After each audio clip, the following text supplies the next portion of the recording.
Hi guys. This video and the ones which follow it are the almost completely unedited streams from my first live event on Twitch. This event is an episode-by-episode walkthrough of the entire Neon Genesis Evangelion original broadcast and the two movies that have all been released simultaneously on Netflix. At the point this video releases, these streams are still ongoing, and you can see the full schedule at nearlyonred.com/events, or you can go to my Twitch page at twitch.tv/nearlyonred to see the timer counting down to the next stream. In the future, I hope to edit these streams down into highlights, both the individual episode discussions and the extended question and answer stuff that happens after a few of the streams. That's a challenge I want to set for myself because it will open up some possibilities for us down the line. I am breaking these apart by broadcast rather than episode, so they do not completely clog the channel, but I'm going to split the extended Q&A stuff off into their own videos. So the 5th and 7th videos that I'm putting out from what's recorded right now are more of a grab bag of questions and discussions on Evangelion, other anime, storytelling stuff in general, and some things that people in stream are calling Theta lore. Be warned that especially with these first couple of streams, there is a lot that goes wrong. The first day and first two streams especially were plagued by desync issues, audio fade-outs, and the day was capped off by a thunderstorm shutting down my power mid-stream. I'm also crazy nervous and stumbling with my interface and the show notes. This video should be enough to keep me humble for all time, I think. I have not fixed any of that. Eventually, though, I will unlist these unedited streams, but I'll keep direct links to them on the website. I think they're confusing to leave up permanently on the YouTube channel, but I may leave a playlist of them available. My Twitch page will actually have the recorded versions of each stream available pretty quickly after each stream ends, which is a much faster way to access them. If you want, just go to the page, click this Videos tab, and choose the latest or watch in order or whatever you like.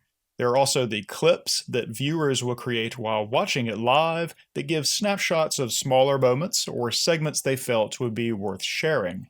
Since I am brand new to Twitch, these full VODs, the videos on demand, will only stay up for 2 weeks, hence moving them over here while I still have no cross-posting restrictions.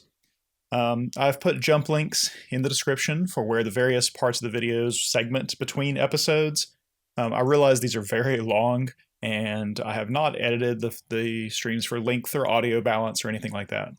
But they do get much better on this front after day 1, so don't be completely put off by this first video.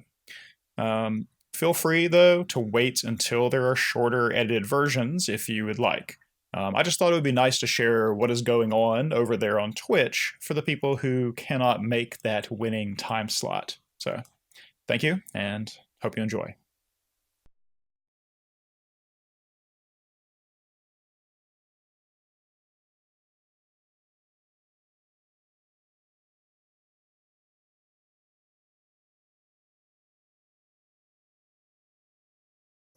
Getting the robot, Shinji.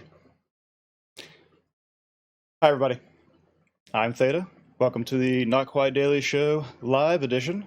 Let me get these gloves off here. What if I just like Gendo posed the whole time? That was the whole stream. I just sat here and looked at you and you tried to interpret what was meant by that. Would that be fantastic? All right. So before we actually get to start the stream, we'll do episode 1 here in a minute. I got just a couple little introductory things to talk about. The series itself, what it's going to be composed of, and some idiosyncrasies to the stream itself. So, that is what I'm telling you. The truth is, this is to help me get my nerves out because my heart is hammering in my chest. And yeah. Let me just set up what we're going to begin with here.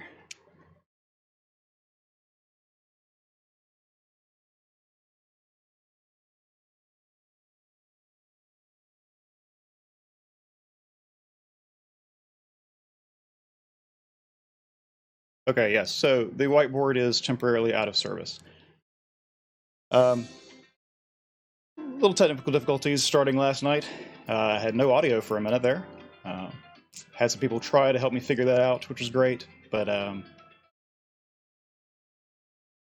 it's not what it should be. It's just going to have to do, but hopefully everyone can hear me clear.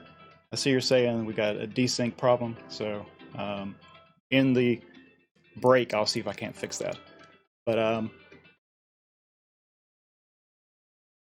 just this little introductory period is I want to talk about what we were doing. By the way, due to technical difficulties and my excitement about this and my nerves about this, I have not slept at all. So just pretend for a second this is like the end of one of those 24-hour game streams and the streamer is kind of going on fumes. But yes. So during these next 9 days, we're going to be talking about the Neon Genesis Evangelion shows that are now on Netflix, which means the original 26-episode run. That means the what they're calling Death True Squared, I think, the recap movie. It's not what it used to be called. Originally, it was called Death and Rebirth, which, if you've watched my channel ever, you know I talk about Death and Rebirth as basically the most ancient story theme of all time. And then the End of Evangelion movie. So what that means basically is we're not going to talk about the rebuild movies, okay? Those are recent kind of reimaginings, retellings. They are not on Netflix, and so they are beyond our purview. Can't tell the desync. All right. Anyway. That will be the show. The schedule is in the bottom, kind of. It's also on the website, NearlyOnRed.com/events. You can actually add the entire thing to a Google Calendar or an iCal if you wanted to do the time zone conversion for you.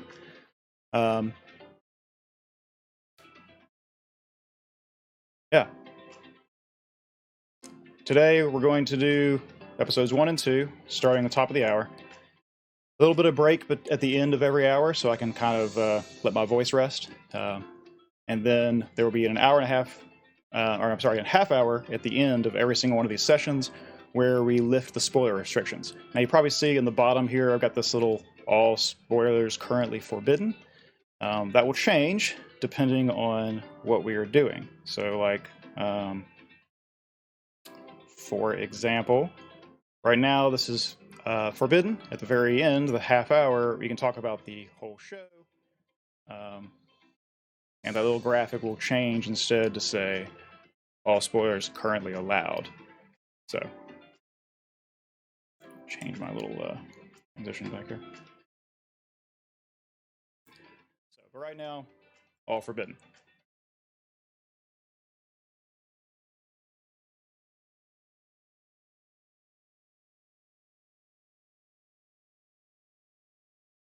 All right, audio ahead, video, got it. Okay, thank you. I'll look at it when we take a little break.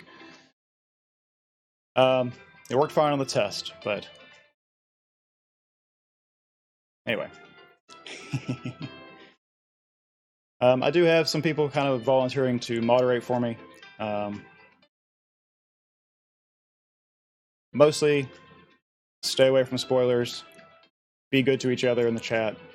You had to read the little rules to get in here. If you had trouble getting past that, you can tab to verify. So if you're actually stuck there at the moment, you can tab if you're on desktop to get to the bottom to let yourself in. But we're going to try, hopefully chat will be behaved. I'll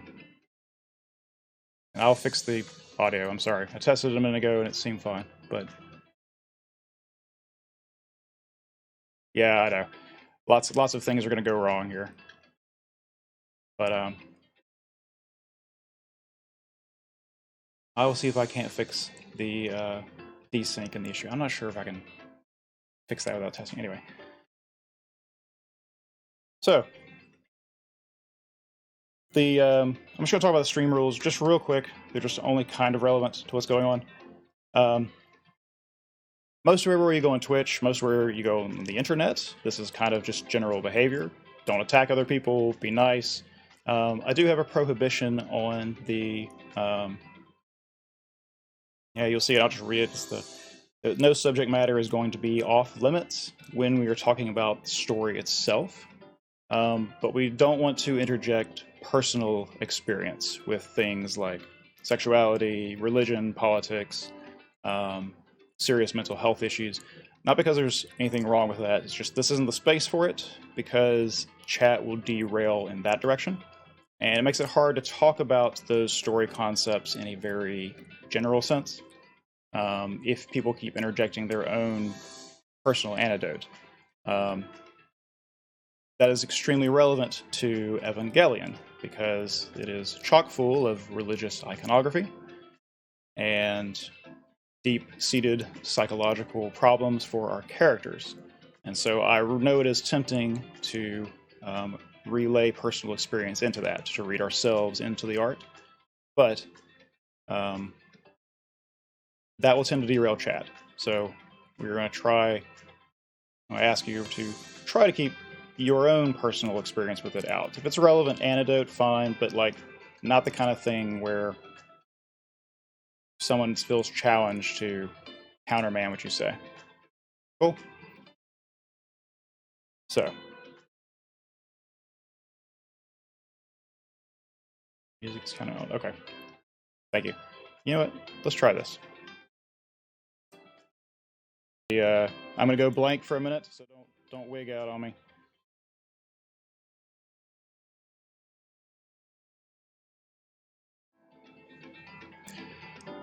Alright, so let's see if that has fixed our cutting out problem.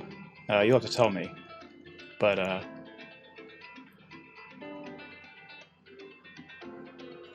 it's not fixing the desync. I think I can tell that much. But, yeah, trust me, the 30-minute intro to get all this kind of out of the system and discover if something's not terribly wrong.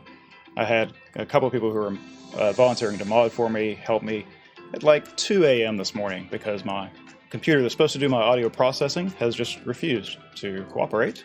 And so this is a very ad hoc solution. I'm having to run it all through OBS instead of what I had set up a week ago.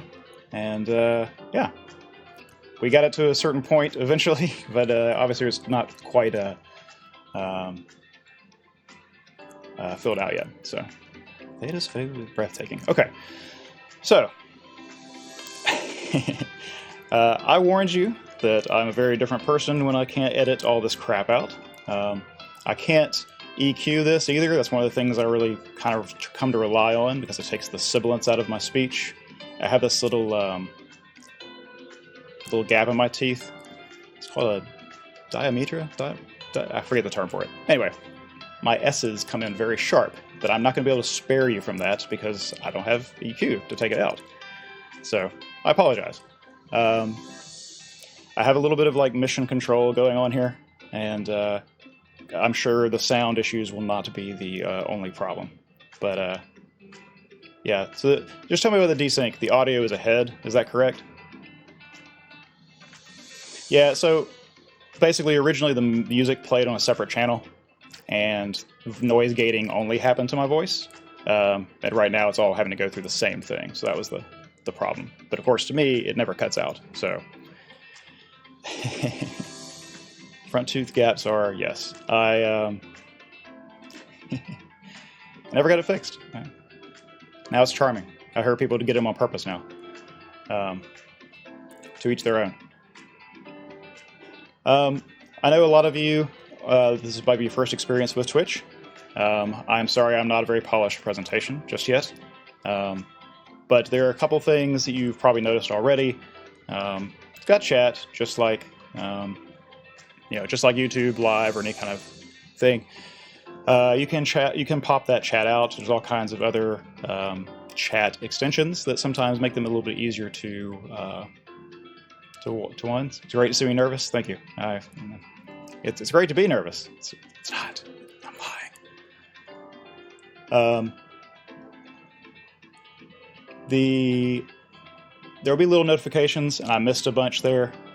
But I actually have the option to replay them, and they will pop up on screen. And that's one of the things about Twitch. Highly interactive. Let's start all the way back from the beginning, though, so I can actually see you here. Dart Togashi and Josh Valdez. I'm just going to work my way back down through these. But anyway, as people interact with the stream, you will have these little alerts that pop up, and in addition to the chat going on, most streamers will put these little notifications on there so that you're aware when it happens. Because let me tell you, normally I'm reading from a script, so all I have to do is concentrate on actually enunciating all my words and not running out of breath in the middle of my speech. And you're going to get a lot of that today instead. Yes, if the chat rules are hidden for you, if you're on desktop, you can tab, unless you're in theater mode apparently, you can tab to get to the bottom.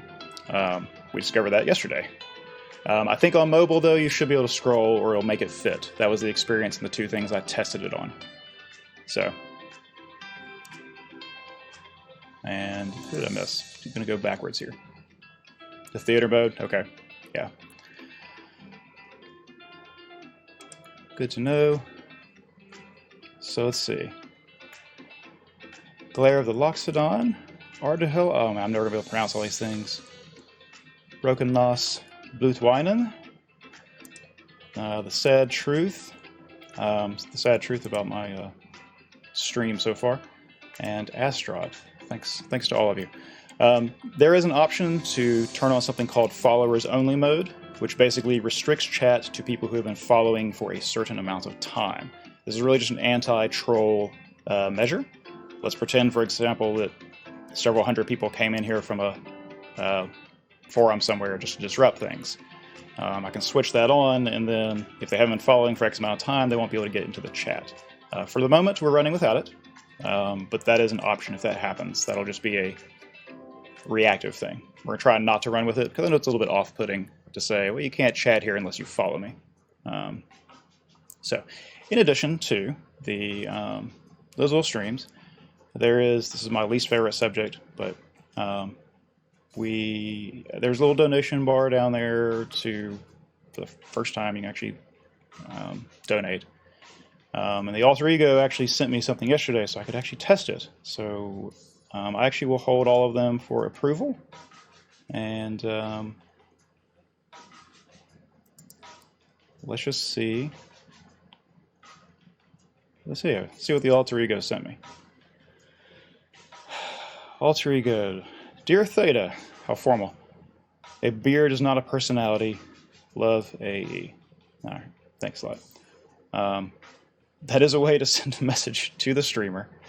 But I will tell you, they will hold. So if you try to slip something past the filters or otherwise do something disruptive, I just won't push it through stream. So, FYI. I think that is the gist of what I wanted to make sure we cover before we got going. There are a couple things about Evangelion in general with the Netflix adaptation that I just want to address now. We are going to be going through subtitle version. That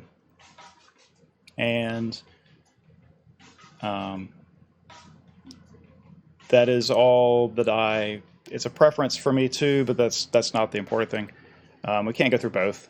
But there is controversy about the dub, if that's what you are in for, because the original dub, the original English voice actors and actresses anyway, they recast it because Netflix likes to globalize everywhere at once, and they did not, I don't think, even invited any of those to audition for the roles, so there's a little bit of pushback against that in the community.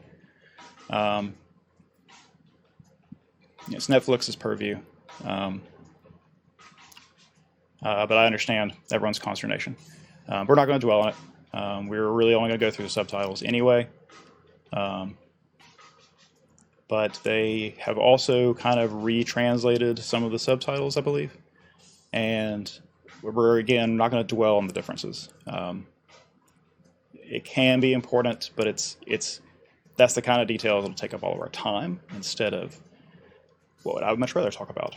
So there is also the original work, licensed Frank Sinatra's song "Fly Me to the Moon" for the end credits, and there were various versions of it throughout the run. But music licensing is different than animation video distribution, and so the end credits do not have all of those different renditions of "Fly Me to the Moon." That one's a little bit more unfortunate to me. Not to spoil, but that's it only seems like a cute choice at first, right?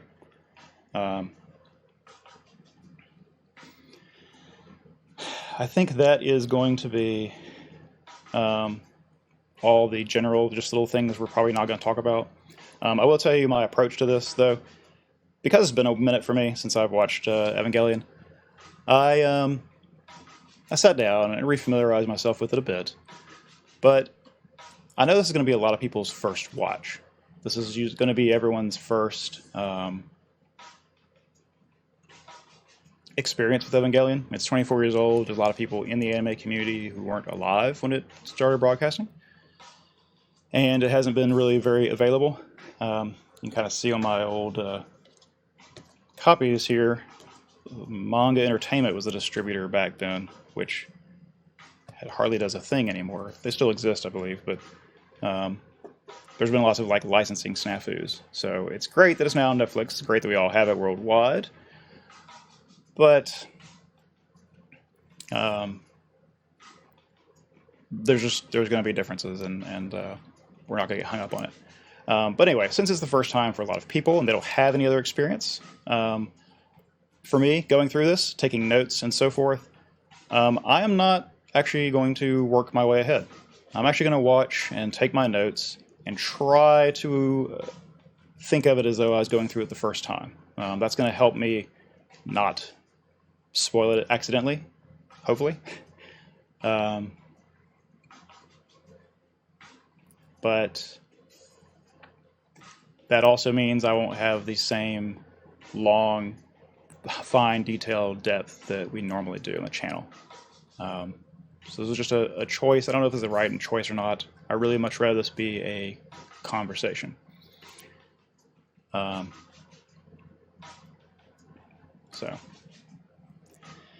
that, I think, is everything I wanted to say. I'm really just hoping everyone's discussing. I see there's a lot of people chatting already. I really appreciate it. I'm sorry, it's actually more than I can do to concentrate on what I'm saying and actually see everything everyone's saying. Although I do get some of it, I really appreciate you telling me what is wrong. But just to double check again, with the lag, the audio is ahead. Is that correct?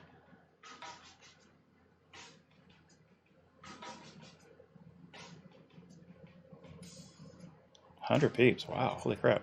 I don't have that open. The audio's ahead. Okay. I will try to put an audio delay in and see if I can make it sync on my end.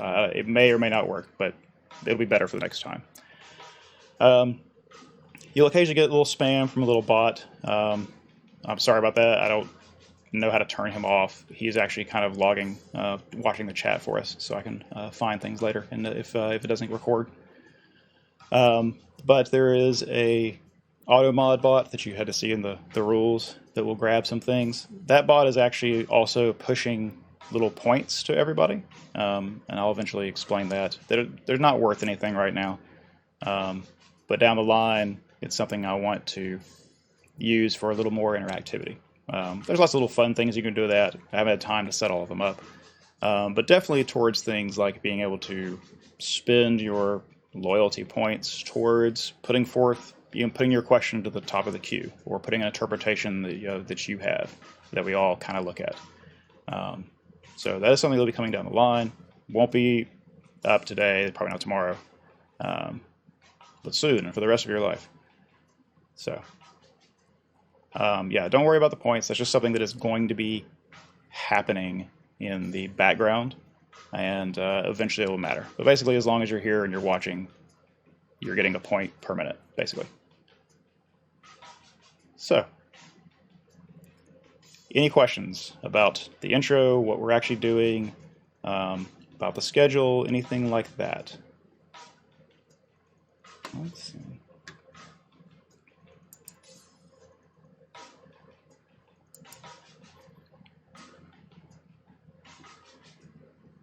So, Flying Simeon, my first donation. First real donation, not that alter ego punk. Thank you, sir. Madam, sir.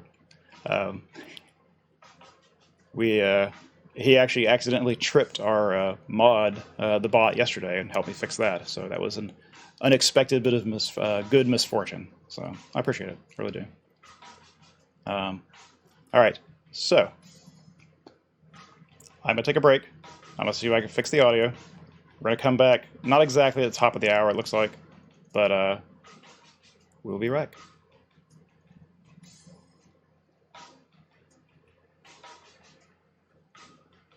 Oh, the stream's later on. It should convert to a VOD, a video on demand, on here on the Twitch channel, but I'm recording it also. So as long as that didn't fail, I'll eventually put them up on YouTube as well. So I'll see you in a few.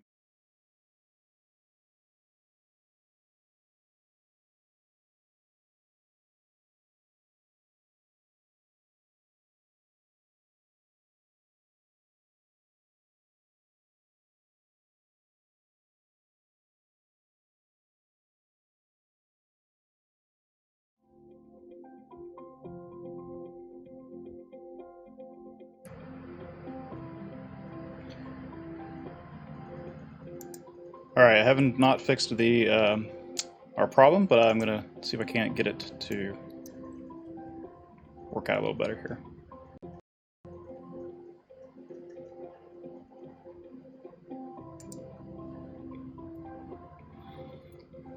All right, yes, chat is on screen. Here's your moment to be famous.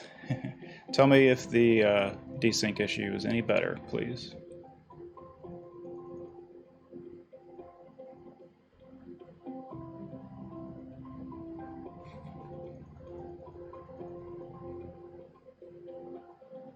Still the same. Better, but still desynced? Okay, hang on. It must be a much bigger desync than I realized. All right, so try this out again. I know it's a long broadcast, so it'd be really annoying to be out of sync the whole time. Basically, I can't believe how many of you are here.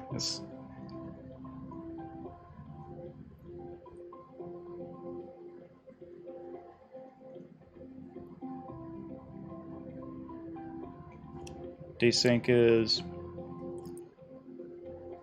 the audio still ahead? Son Roxas, thank you for following. Used to Marcus E.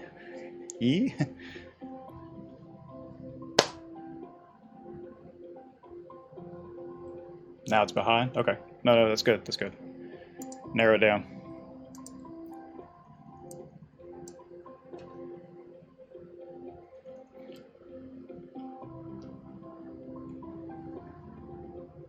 Yeah, sorry. It's a hard thing to. I can't listen. You can't listen to yourself reflected back to you. It interferes with your ability to actually continue saying. You start hearing what you were saying a few minutes ago, and then.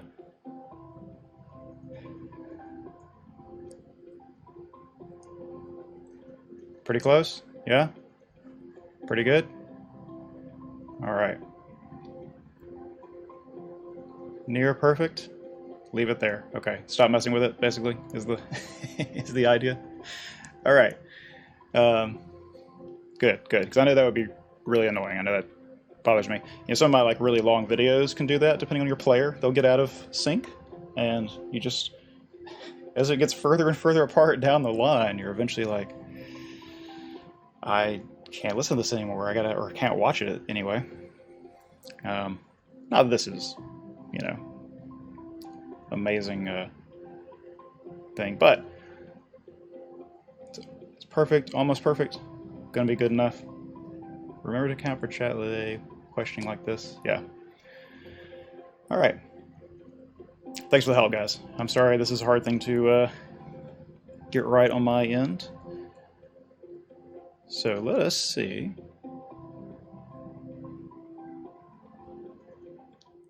Now will be the trick will be now to see if our actually clip server works correctly.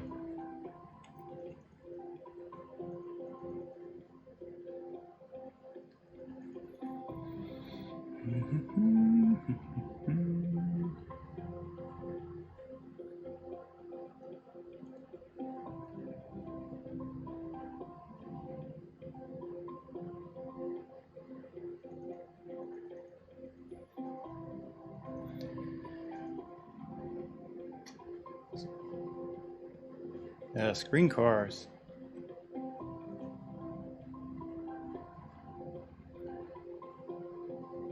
Yeah, that's what I'm testing to make sure that all this is actually working correctly.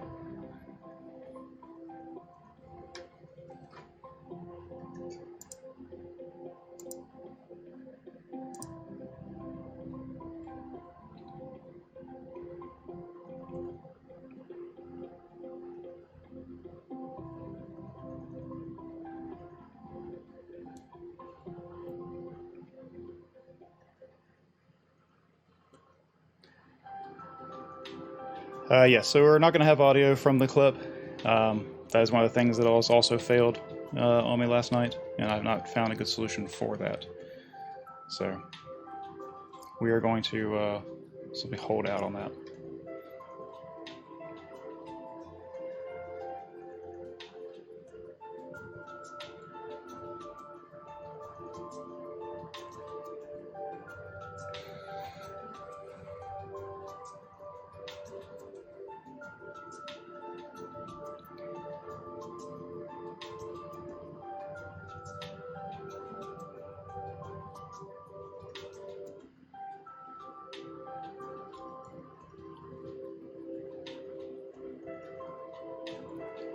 Okay, now let's actually talk about Evangelion episode 1. Good grief.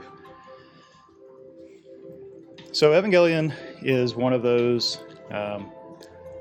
This was back in the day before it became traditional to put the opening credits at the end of the first episode. Which didn't really start. I feel like everyone started doing it sometime in the 2010s. But it used to be you always got the opening credits, right, before the actual very first scene. So you actually never got in story before you saw the credits, which means that a lot of things actually get spoiled before you encounter them, or at the very least you don't have any context for what's going on, and it starts you trying to figure out what do all these images mean. What that means is we're not going to go through the opening credits because you don't know hardly anything at the beginning of this episode. But that is actually one of the things that Evangelion does well. It is. I talked in introducing this, and why I wanted to even talk about this was Evangelion was a fantastic example of show don't tell.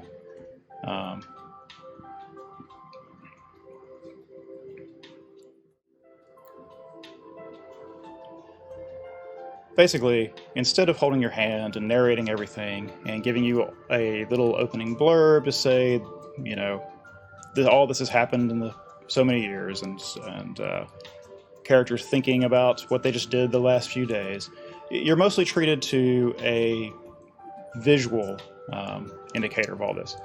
And so rather than having it spelled out for you, you have to try to figure out what's going on in the world just from the images you see on the screen. And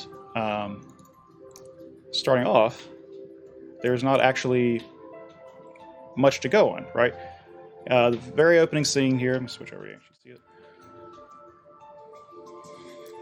Yeah, OP, we can talk about it a while, I think. But when you start off, like one of your very first opening images here is the city, or what looks like an old city, completely flooded, right? And some kind of strange, unknowable entity going through it. But nothing is actually being said. Other than the fact that you know it's 2015, you don't actually know what's going on, right?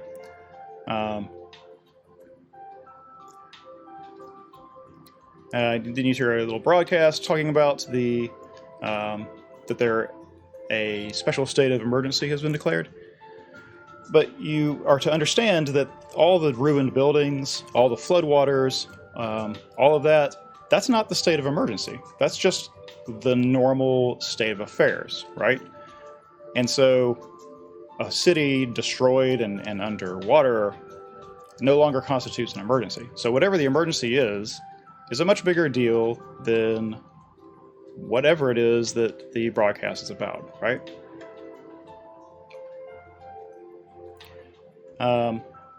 And so, sorry, my clip hunting is not working as well as I would like.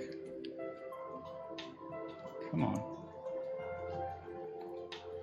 Yeah, the tanks lined up is a perfect example. Rather than going right into battle, you just have all these things waiting in position, waiting to fire on whatever it is. So you know it's a threat from the get-go. There's always little details that you just pick up just by watching it. The tanks all have UN on them, right? You have the bird that's sitting just on the end here. So they obviously have been sitting here in position long enough that a bird has decided to take a perch because it seems like a safe place. That'll actually fetch. And so admit this is obviously a setup to, wow, something big's about to go down, right? Like,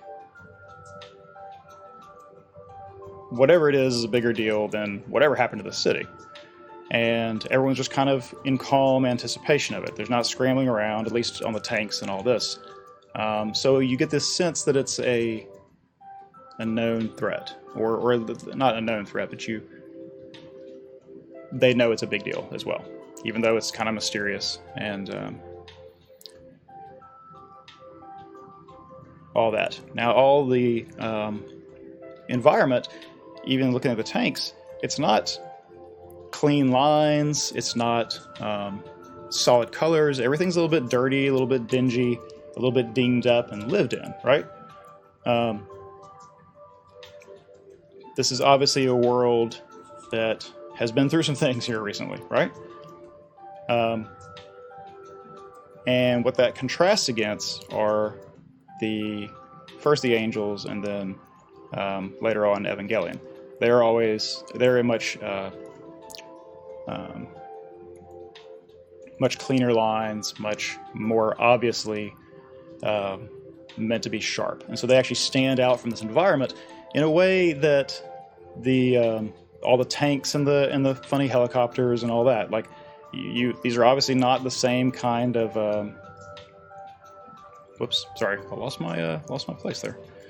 The little helicopters are very different than the kind we know of, right? So we know this is different tech, but they're not drawn as very sleek, futuristic things. They're very, beat up themselves. They're little hovercrafting things. They say UN on them. You just clearly know the world is a different place than what we're used to.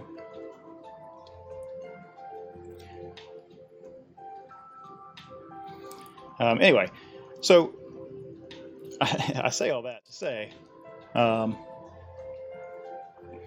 that they do all these things to tell us without telling us that this is a very big deal. It's a very big showdown. Giant, eldritch abomination. All these weapons ready to meet it, and a much bigger deal than whatever happened to the city. And then the actual drama seems to be about Misato trying to find Shinji to pick him up, right?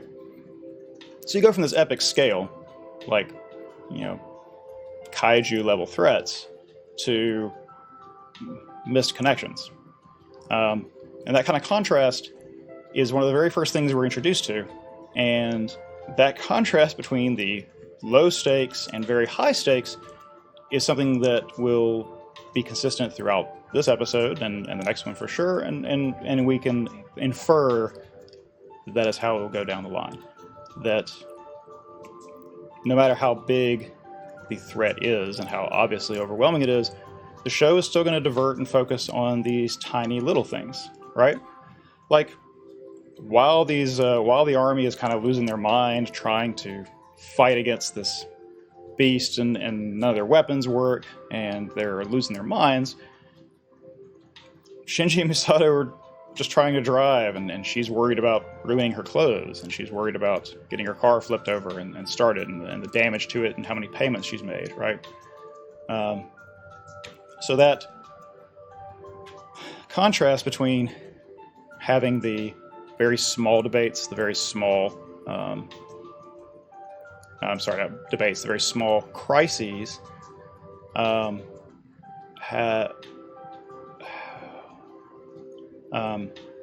come back to you. The small crises are put right next to the very big things, okay?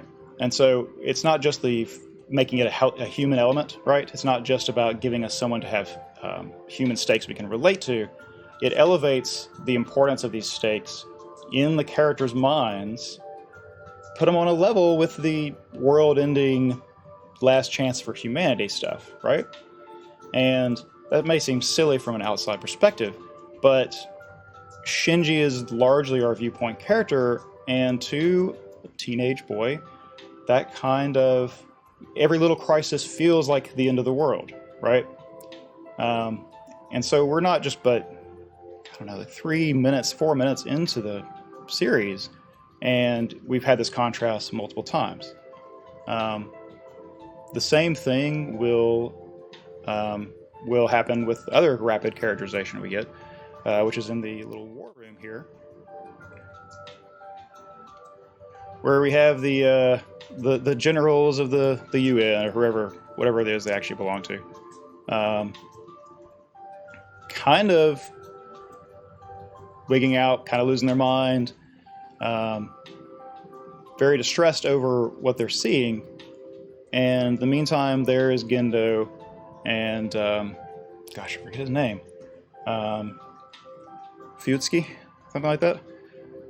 Just kind of calmly discussing the matter, right? Not emotional, not upset, not surprised, really. Almost a kind of a detached academic analysis of it. And so that kind of contrast between what seems like big deal, very emotional, very large stakes thing, constantly gets juxtaposed against the smaller stakes. So,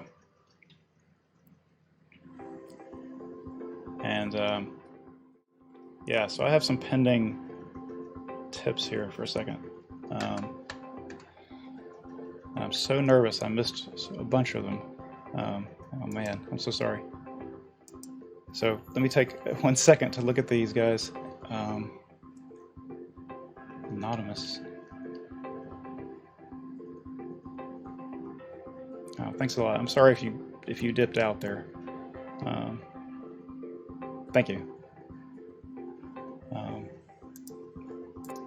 Gosh, I don't have audio alerts for these guys. I'm so sorry. I missed them as they're coming in.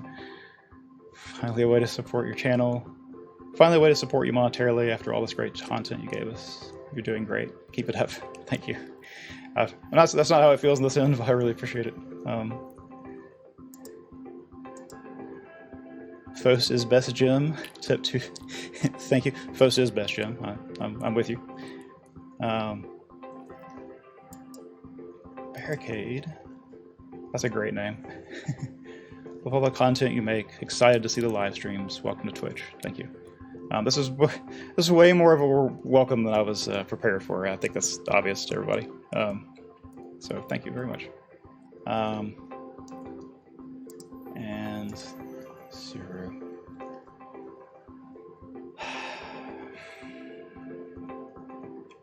Yeah, and you warned me too. My gosh.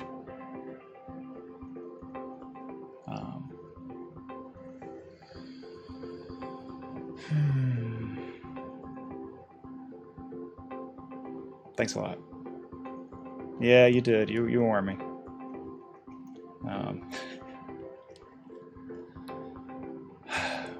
I agree. I need water. Hang on.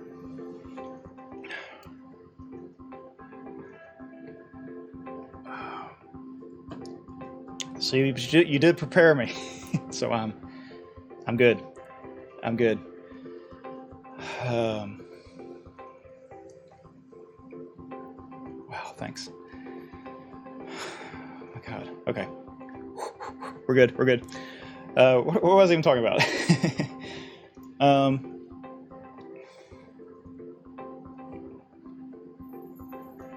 Okay.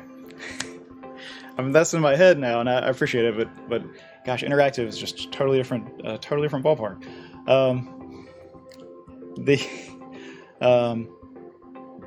In addition to rapidly setting up the contrast between high stakes and low stakes, right? We get rapid characterization of the few characters we meet right away. There's a whole cast of characters. That's obvious. We get little peeks at them, and of course the credits teased out almost everybody. The two people we actually spend a lot of time with here are Shinji and Misato, and they are actually set up to be they're set up contrastingly in the sense that Shinji is obviously very shy and very and withdrawn, and Misato is just completely outgoing and exaggeratedly gregarious.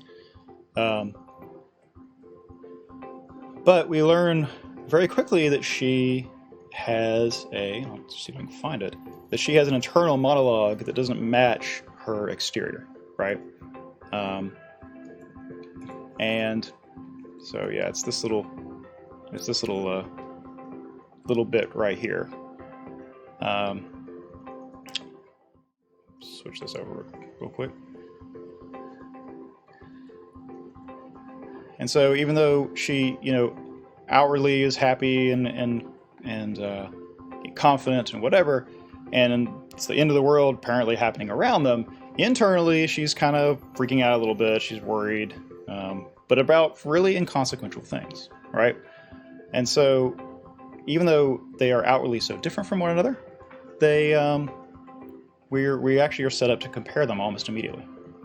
That they have this inner world, outer world, should worry about the very big things, but often get occupied with their own individual little foibles. That tiny crises seem blown way out of proportion for both of them. And they're really the two characters we get to know out of the gate here. And this is the first sense we get that they are outwardly very different, but inwardly have a similar struggle. They have a similar, not a problem with prioritization. It's not really the right word, I think. But,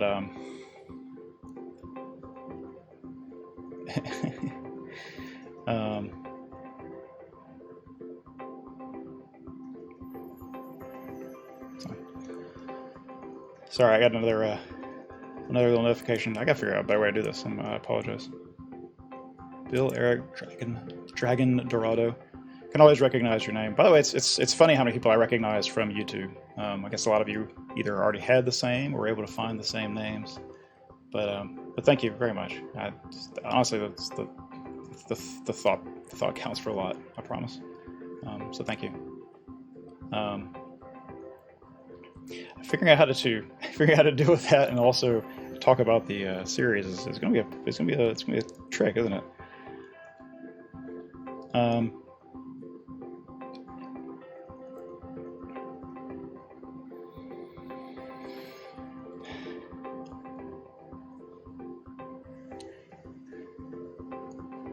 Yeah. So sorry, I wanted to look at what other people are saying, kind of in the meantime here.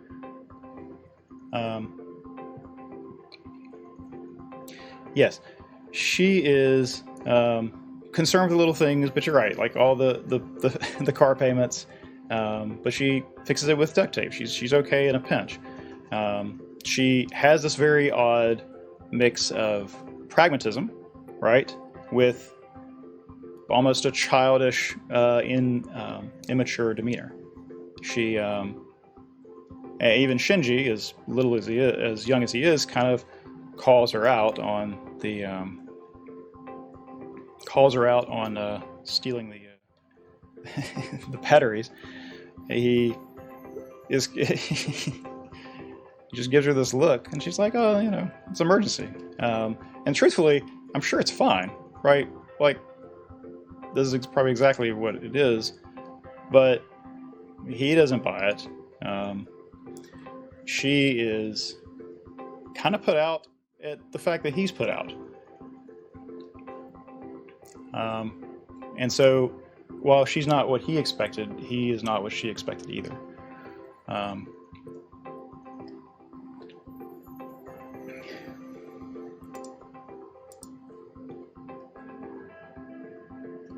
My humble last 250. Have my last humble 250. Not quite meme worthy, but a little thank you for trusting me with your community efforts. Here's to the next week. Thank you very much. Bisa here he's Bisa. Is that how you want me to say that?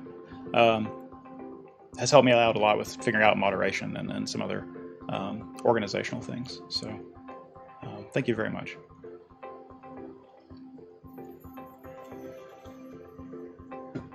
So what is the difference between nukes and N2 mines?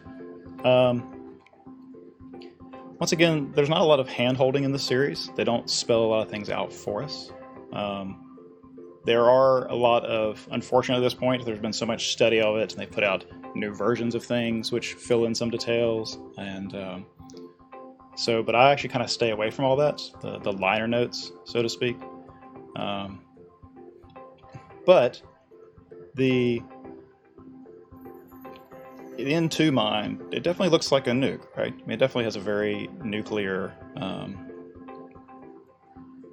thing to it, and so I actually always kind of assumed, and I could be wrong, please correct me if I'm wrong, but I always kind of assumed that this is just going back to a little bit of Japanese discomfort with nuclear weapons, being the only ones to ever be on the receiving end of them. It's kind of where like the whole Godzilla kaiju thing comes from. They kind of symbolize the destructive power of nuclear power. So it's probably meant to be some variant of a nuke, but without actually calling it that.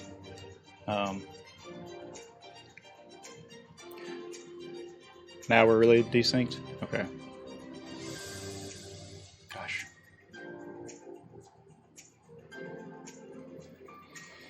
Is audio behind video? Otherwise, what other way around?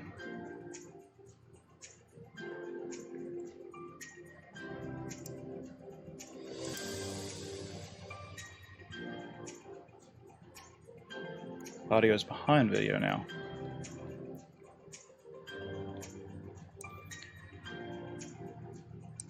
Huh. All right. Thank you.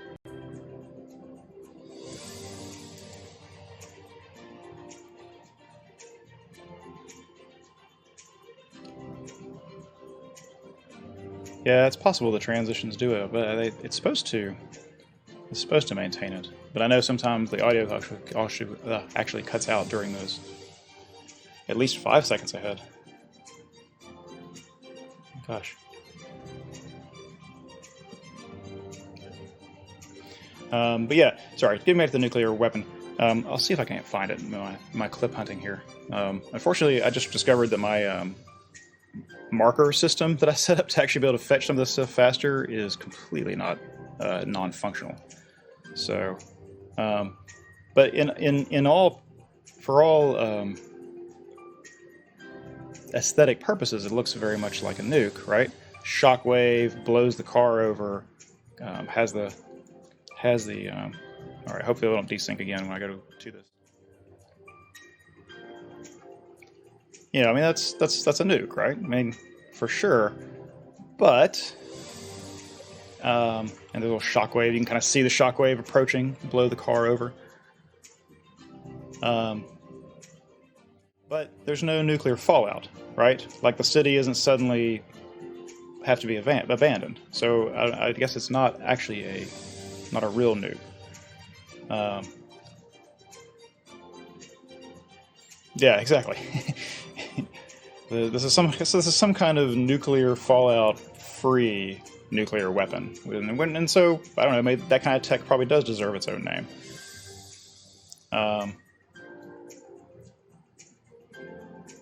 But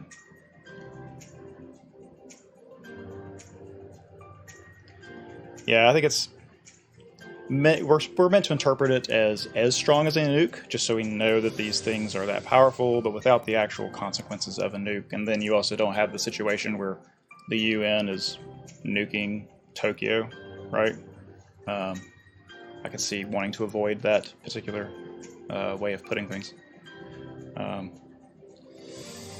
Now, if I can find our now again with the we're having to figure this stuff out, they're not explaining stuff to us. After the nuclear blast, and of course they're so sure that it's killed the angel. When we actually see it come up again, and the guys are freaking out, what may have been or seemed like it could have been robot-like, and I guess this we're expecting just from the introduction, is very clearly very biological. It's clearly very organic being. And again, no one's sitting here and holding our hand to tell us this. Come on, back up. But I mean, there's blood, there's viscera, there's obvious bones.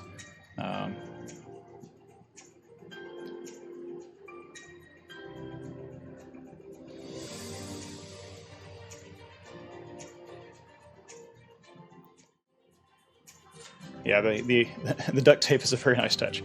And again, there's lots of little details like that in it that are just meant to let you know this is a world people really live in. You know, there's not kind of a sterile thing. You see when Misato's rolling around trying to find Shinji, you see all the cars just abandoned, like people were just there and left.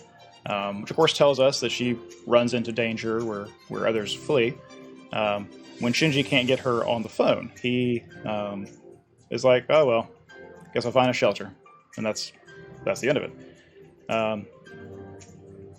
That's a very contrast in their personalities right in the first few seconds we meet them. The other thing we get, and I know some of y'all mentioned it, it's the little picture that she sends him.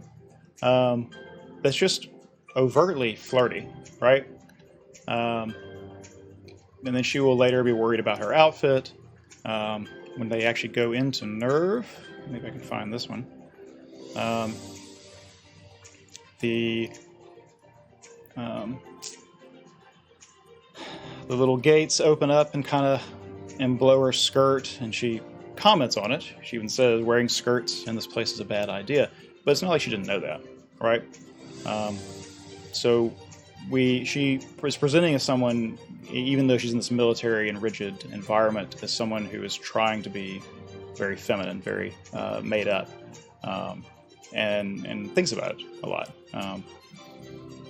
And so there is this, between both her and Shinji, there is this not quite fitting into their environment or kind of standing out of their environment.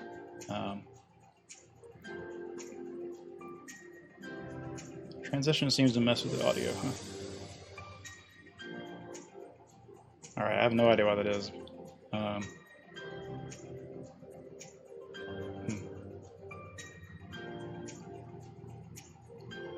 Anyway.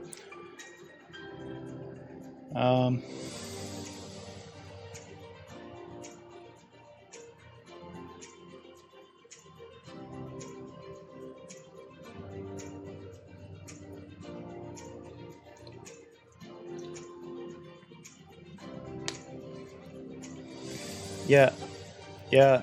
I'm not sure what's up with the transition, guys. I'm sorry. I gotta somehow feed this back in so I can hear exactly what's happening. Yeah, sorry. I don't want you to be too distracted here.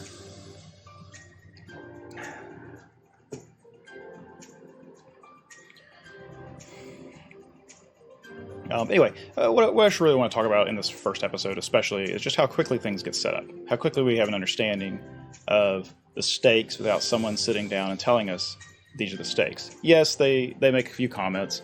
Gendo lets us know that the humanity itself is at stake. In case we're confused about the scale of conflict, it's more than just Tokyo 3, but a much bigger, much grander issue. But all throughout it, instead, we focus on this series of tiny little human crises. Misato will get lost immediately as soon as they get into NERV headquarters. And apparently that's just par for the course for her. So despite being pragmatic, responsible problem solver that we've seen, she struggles with some stuff that should be very basic, right? And that's just another way that she and Shinji actually are extremely similar. It's odd to have two people who outwardly would not strike you the same or as similar people at all have so many qualities in common. And it's not something we actually have to figure out over time. Right from the very beginning, this is just still the first half. We've had all these little examples of how she has her own incapabilities piled on top of all of her capabilities. Just throwing out that it's Tokyo 3 tells us something. They have the reference to 15 years ago when the angel shows up. Doesn't spell it out any further than that. We just know that something important happened 15 years ago. We know the world's obviously a very different place, based on all the stuff we've seen already. And you just have to kind of figure it out. If you wait around in the series for them to spell everything out for you, you're just going to have more things piled on top of it that have not yet been explained, right?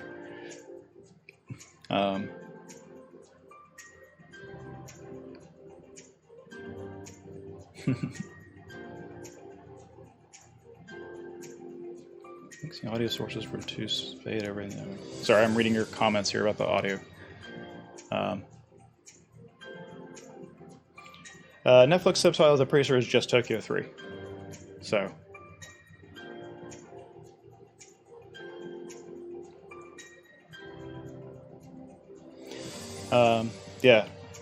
Vainglory is full. I totally agree. You see how sparsely populated the city is. And so if you stay in that city willingly, what does that say about you?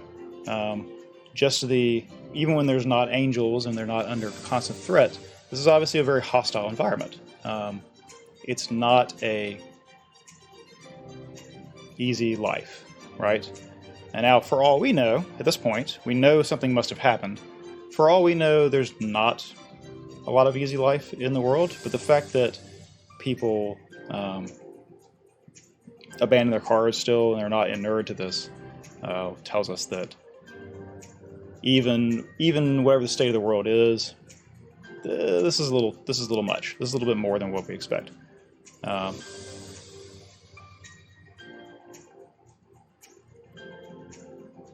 But yes, having all of the normal life things up against the life and death stuff is, I think, something the series does really well. I think it's actually off-putting for some people because they just want to, because the intrigue and the mystery of the angels, of the Evangelions, what is NERV? Who are these people? Why do they have this power? Why are they entrusted with this? Why is there all these things we wonder at, that these huge questions get pushed aside constantly for little things like finding their way through the NERV corridors. And so that, I think, is off-putting to some people, but it actually is really a strength of the series, because it never, even if you don't totally relate to Shinji, which, depending on your own upbringing and how old you are, may be difficult. But we never get disconnected from the ground level problem, right? because we don't connect empathetically to concepts. Even if you have a story about monsters and demons and or aliens or other things just completely outside of our experience, it's hard to adapt to that, right? I mean, it's hard to like put yourself in that position, experience the story as if you yourself were in it. So having more relatable characters is a key thing for most speculative fiction. And this series, you have all this very big mystery and literal world-ending things.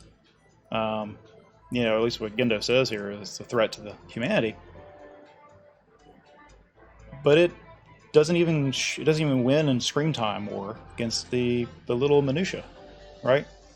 And so even if the characters are not your favorite people at times, you and I know what it's like to have day-to-day little struggles. So we don't know what it's like to fight angels, hopefully. And so while that's interesting and holds our attention, is obviously the big conflict, we don't connect to it. We can't put ourselves in it and experience the same stakes unless we have characters that seem much more recognizable. And so giving us Shinji and Misato as two very different characters, different ages, different genders, right out of the gate, to give us at least someone to attach onto in some way is one of the things that makes the series successful out of the gate. On top of everything else I've talked about, the little things, little details.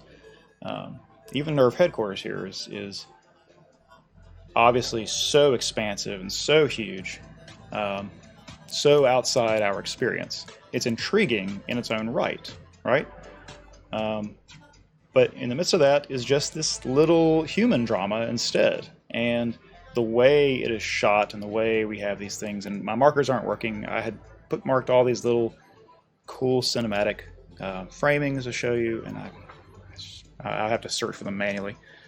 And we're already running pretty well behind schedule here, so I'm not going to take up too much time with that. I can find one pretty easily, though.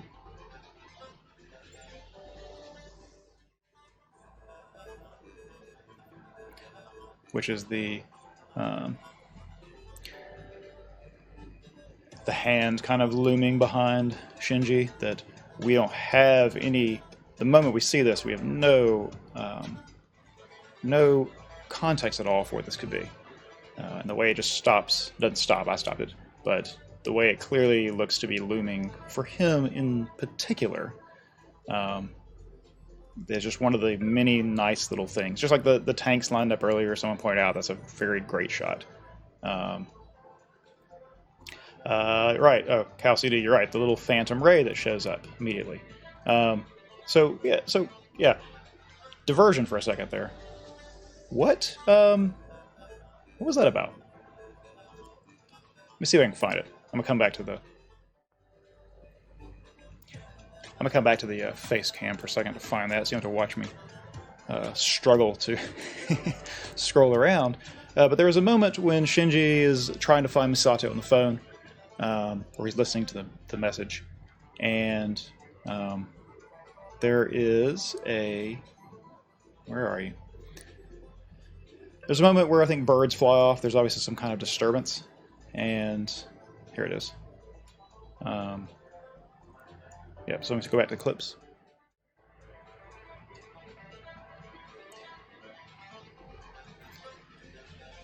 There's this little moment where he just looks up for a moment, right? And there's the girl standing there. All right? But Ray, in a moment later, let me speed it, go forward here. Birds fly off. That catches his attention. Oop, too far. He looks back and she's gone.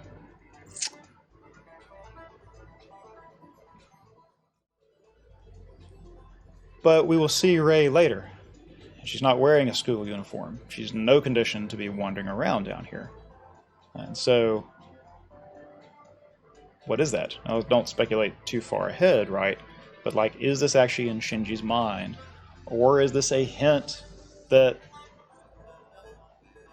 there's more going on here than just the giant abomination attacking the city.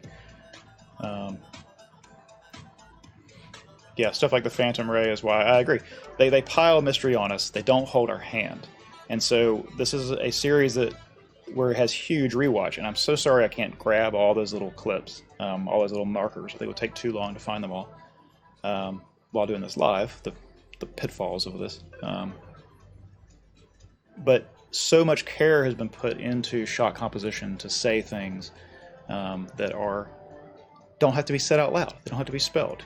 But you yourself, you have to do a little bit of work for it. And I know that's not everybody's thing. Here's another one I found. Sorry, I'm trying to both find these and keep things going. The very first time he sees Unit 1 is this very face-to-face encounter. And at first, a face is his first impression of it, and then he figures out it's a robot. Oh, someone tipped. I'm so sorry.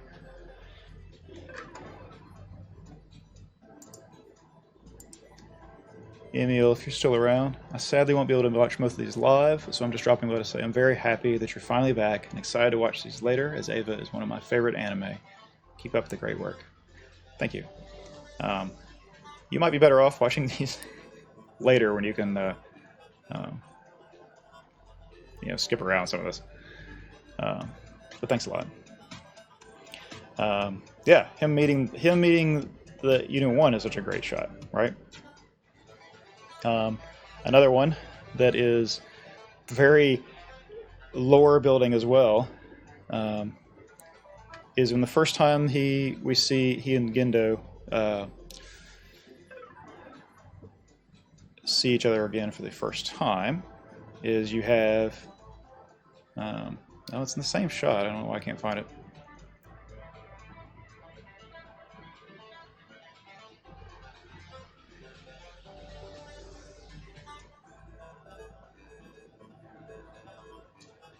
Well, I know it's not the same little shot, but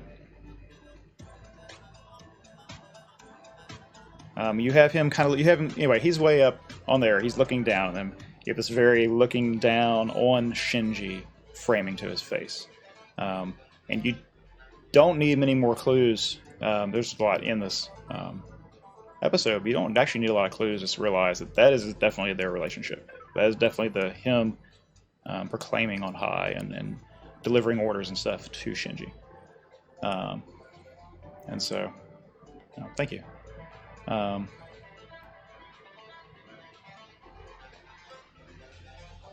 And it, rather than this just being something we pick up from his behavior, which is enough, they intentionally use the framing and the cinematography to show that. That is one of the things that Evangelion helps launch. So, like, here's an example where he's just very obviously,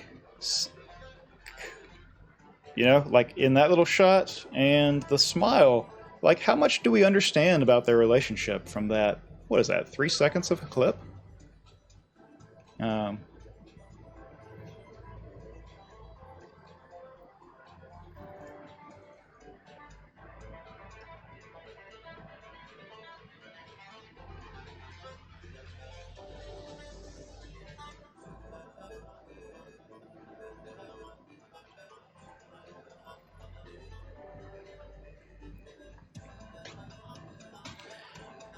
There's also this little clip where he's basically like the pupil of the eye.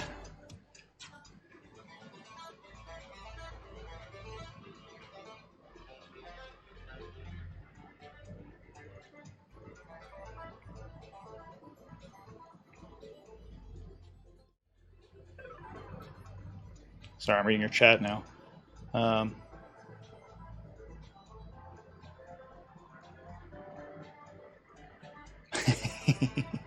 I can't believe I missed the page on the giant robot in this manual.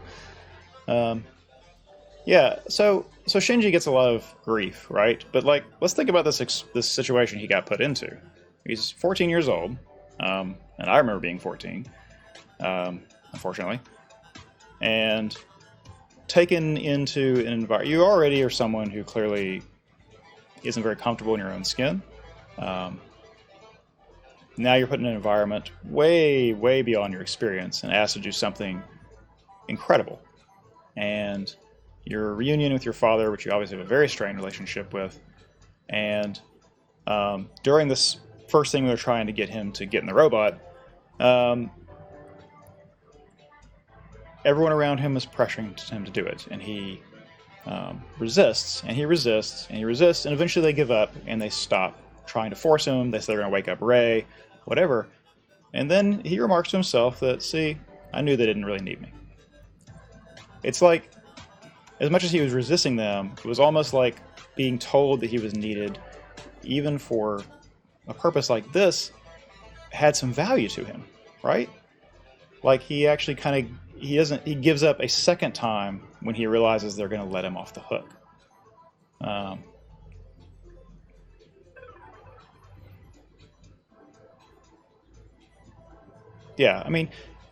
Sorry, I'm reading chat now, and I can't. If I read out everything, that'll be all I do. But we don't. Yeah, you're right. We don't know about his family situation. We don't know siblings, mother. We don't know any of that right now, which is obviously a very strained relationship with his father. But he's clearly in a situation where he can simply be summoned. And the only clue we have to whether this is normal for him or not is how he is behaving when he's first put in the stressful situation. And he backs off, but I kind of understand. But at the same time, the fact that everyone wanted him to do it even though he didn't want to meant something to him, or in the sense that he didn't really believe he was unwanted until they let him off the hook. I don't know if I can find that clip either. Sorry. That was another one I had marked. I probably won't be able to solve the marker issue today, guys. I'm sorry. This is totally not what I envisioned here.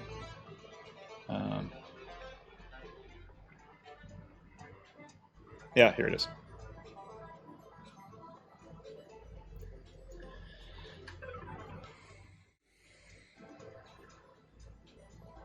Yeah, thanks. I appreciate y'all trying to tell me it's going to happen. It's first stream issues.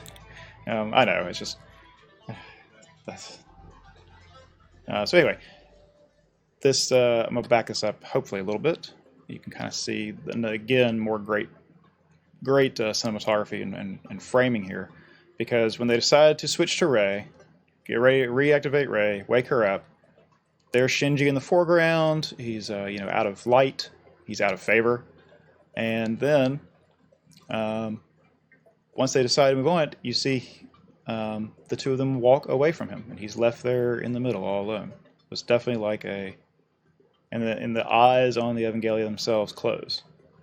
And that is when, only at that point is he like, I knew it. No one wants me. So even being wanted for something like this, something against his own wishes, and something obviously way outside of his experience, it had a little bit of value to him. Now, does that mean he is someone who needs attention, he's so desperate for it, that any intention at all or any sense of being wanted is good enough? Or is this really just his self-defense mechanism? That he falls into self-pity when he's up against the wall.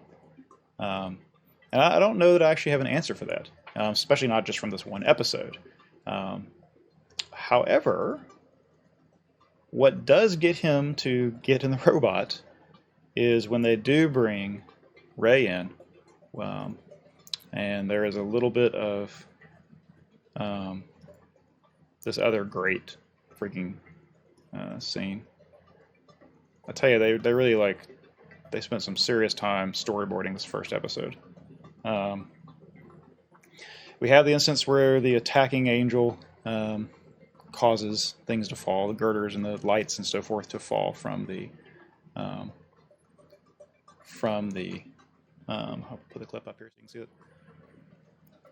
from the ceiling, and you have the Evangelion move of its own accord. And of course everyone reacts to it, and we are able to infer that's absolutely something that shouldn't happen. It's absolutely outside the norm. It's not something anyone should expect. But you have this very, very clearly defensive posture, this protecting something posture, right?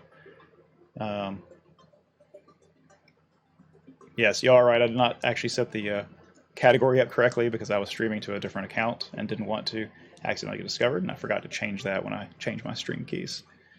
Thank you. You are correct, though. I am not doing that correctly. Oh gosh, I'm sorry. I'm missing people too.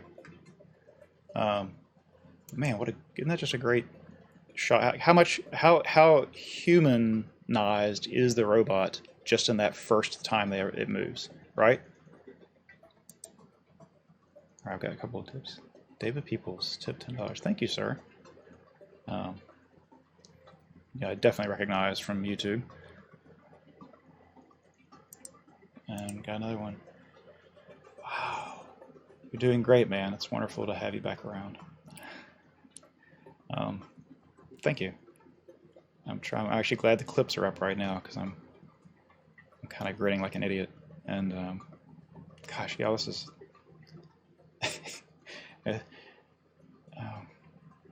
thank you.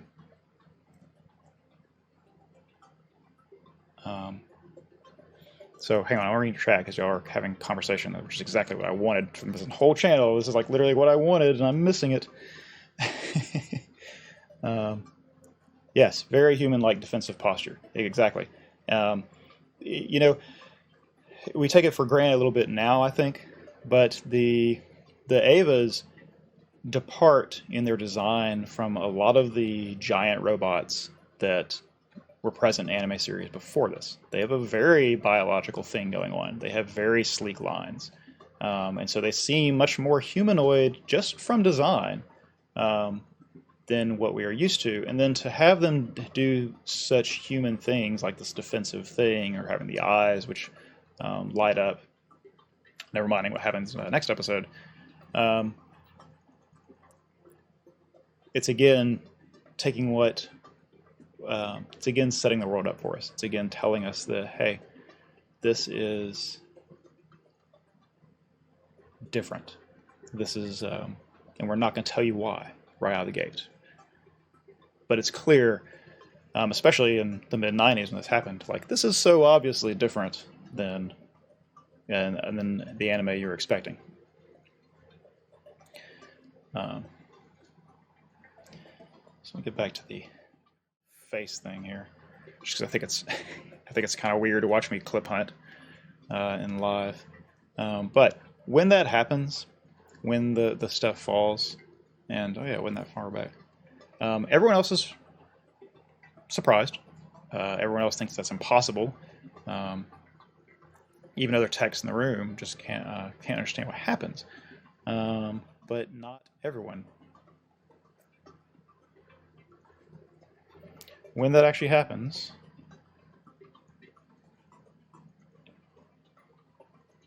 it breaks apart.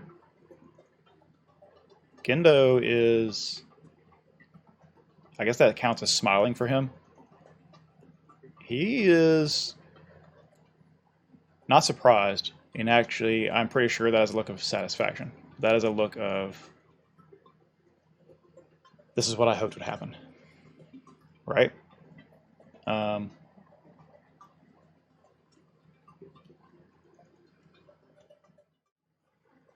Yeah, again, smile or smirk. He's very smug. He's taking some satisfaction in that moment. Now, we don't know enough about him to read in to say, is that because of the Eva moving? And if so, what does that mean? But what we can infer is he doesn't seem very concerned about Shinji almost having stuff fall on him. And he's not surprised. So this again, it's like, what does that mean? It obviously means something, because the scene was, a lot of time is spent on it. It's very carefully, the shots are very carefully built. So they wanted us to pay attention to this.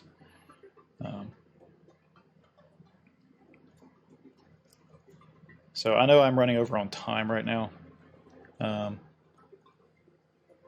and due to the trying to fix the other stuff, and also just not being very good at this yet. There's actually a lot to say about the very first time he actually gets in the robot and connects. But the thing I wanted to point out a minute ago is that Shinji does not get in the robot. He doesn't consider it until he goes over to Rei. And here's a shot I want to show you.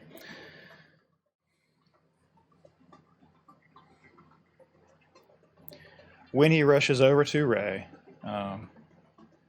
and is the first kind of like, I feel like it's almost the first. This might be the only thing in this episode that he does of his own initiative. But when he runs over to her and grips her, and she's obviously very in pain, the light in the eye comes back on, right? That went out when he decided not to, and the other two walked away. And then he looks back at her, and for the first time, there is somebody in this scene that Shinji can relate to.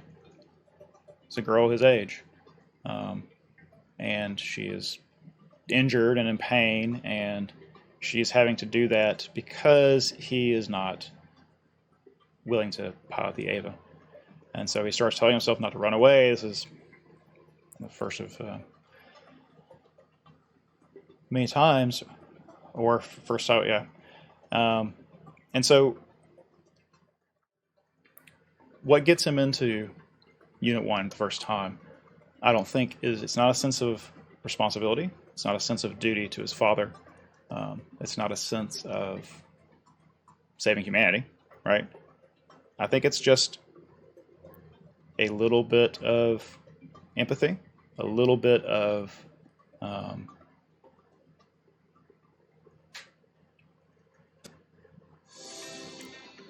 I think seeing someone maybe in worse situation than him. Not to talk too much about other series, but you know, this is the starting thing in the Land of the Lustrous too. That difference going from when you think you're like the lowest of the low and find someone who might actually be lower changes your perspective. Then it's hard to be as self-pitying when there's someone else who might be more pitiful, right?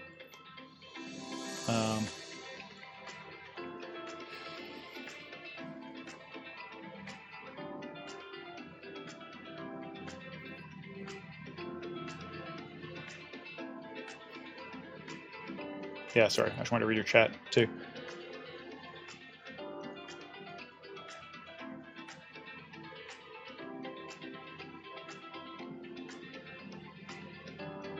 Yes, you're right. Gendo is not just above. He's also fenced off by glass, as we can tell when the thing breaks and goes up, but doesn't actually hit him. It breaks in the glass. So there is a barrier between them, which is pretty now very literal on top of the emotional, metaphorical one. Did Gendo bring her in there just to get him to act? It's a good question. At this point, it's hard to say we know enough about Gendo to guess that, but in the scene where he calls to wake Rei up, it does seem like he has this kind of thoughtful, wake Rei up. Like it's going to be the way he tries to fix the situation. Because we know from the protest of Misato that probably Rei can't just jump right in there and do it. She didn't think Shinji can do it either because he's had no time. But bringing in the damsel in distress to the little adolescent boy who hasn't had a lot of experience probably,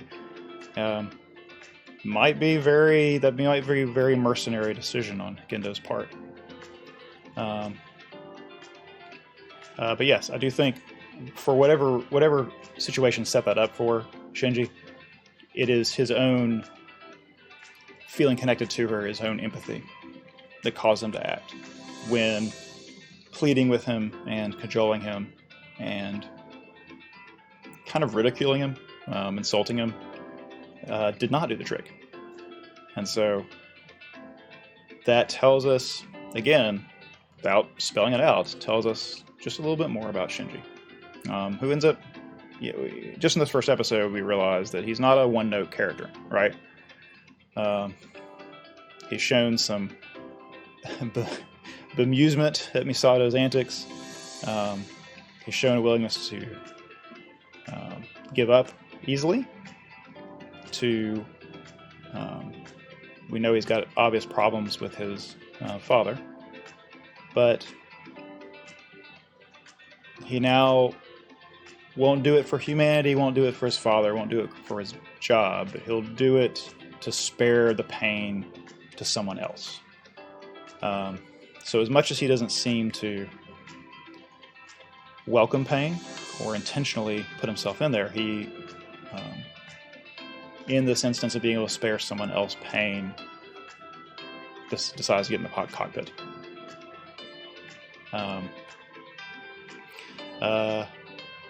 Yeah, so Lord Fire TR, you're saying exactly. It's easier to ignore someone that's distant.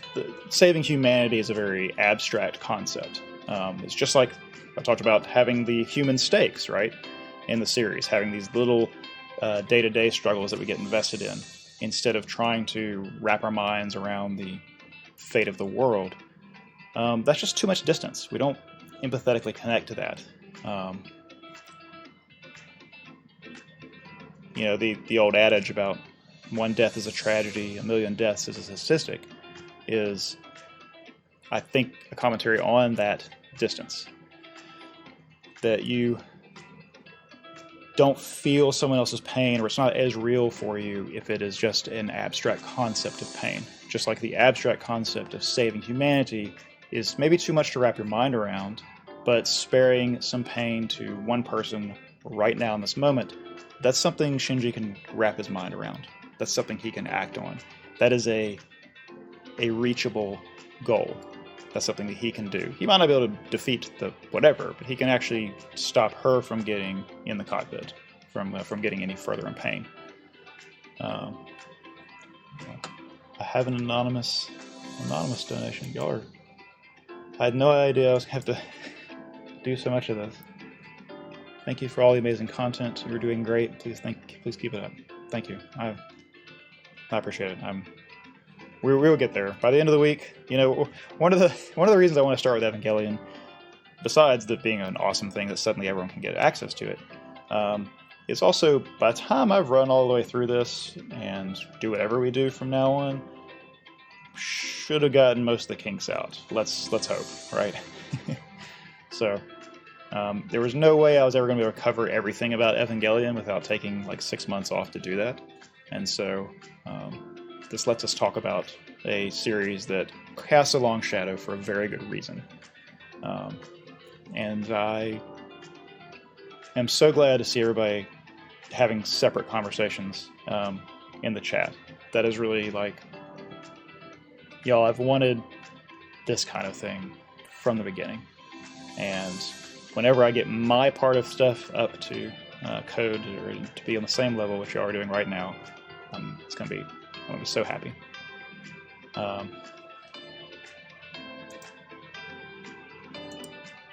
Born free.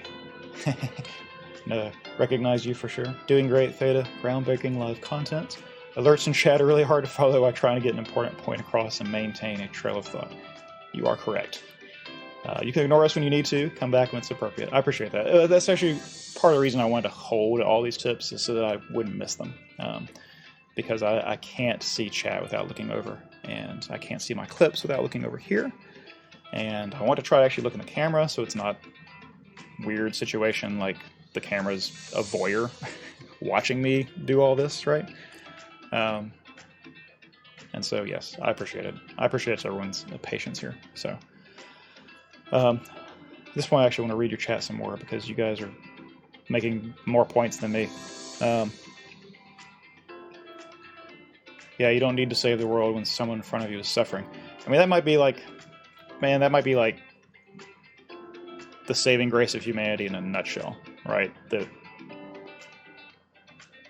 saving the world is a really big, abstract concept, and I feel like a lot of the series is going to cover that, so it's great that we can talk about it now. But saving the person in front of you is achievable. That's something you can square yourself to when you get out of bed in the morning. Whereas saving humanity, a few extra steps in there. So big that you can't conceive of it. Now, of course, Gendo and Nerve here clearly, even from this first episode, we realize that they think they are capable of saving humanity, whatever that may entail. So we have actual people to connect to, as much as it's possible, who actually are focused on these large stakes things, who actually are trying to save humanity. And that is, again, a character contrast that we were introduced to right away. So we don't get a whole lot of characterization in this first episode aside from Shinji and Misato, but we get to come away with a pretty good idea of Shinji, at least the first surface level of him, and we get kind of the important notes on Gendo and Misato, and just kind of the interpersonal relationships where everyone kind of relates to each other of these first characters, which is one of the advantages of just showing you everything, letting you figure it out, so you can put a lot more in here. I talk about economy of scene a lot, making a scene do a lot, and this is one of the things that Evangelion did. It's one of the things that other anime decided to start copying. You got it a little bit in movies, like original movies were much easier to do, but series have a very different structure to them, and it's hard to keep that kind of economy of scene going all the time. And so you ended up with a lot of characters having conversations, and the camera like maybe moves a little bit, but that's it. Nothing else happens. They just wanted to get the conversation out to the audience. But this series, not every episode is as economical with its scenes as this first one. But you learn so much both about the world and the characters in this first episode without having a lot of it explained.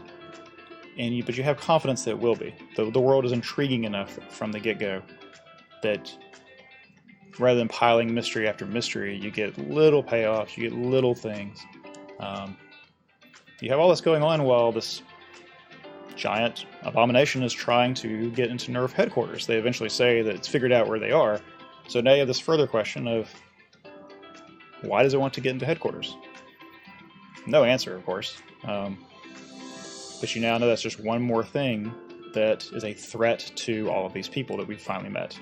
That the angel is not indiscriminately just destroying, this isn't Godzilla wrecking Tokyo. This is a being with a specific purpose. And that purpose runs counter to the well-being of everyone we've met so far. So, I want to read y'all stuff again here.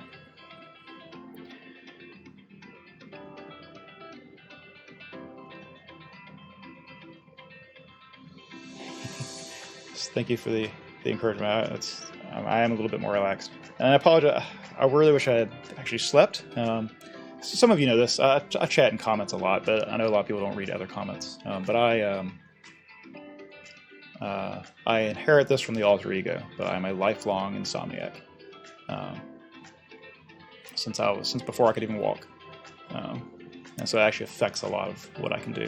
And the unfortunate thing with live is I don't have the option to postpone it when I have a day like today. Like if today had been my day to record video, would have bagged it.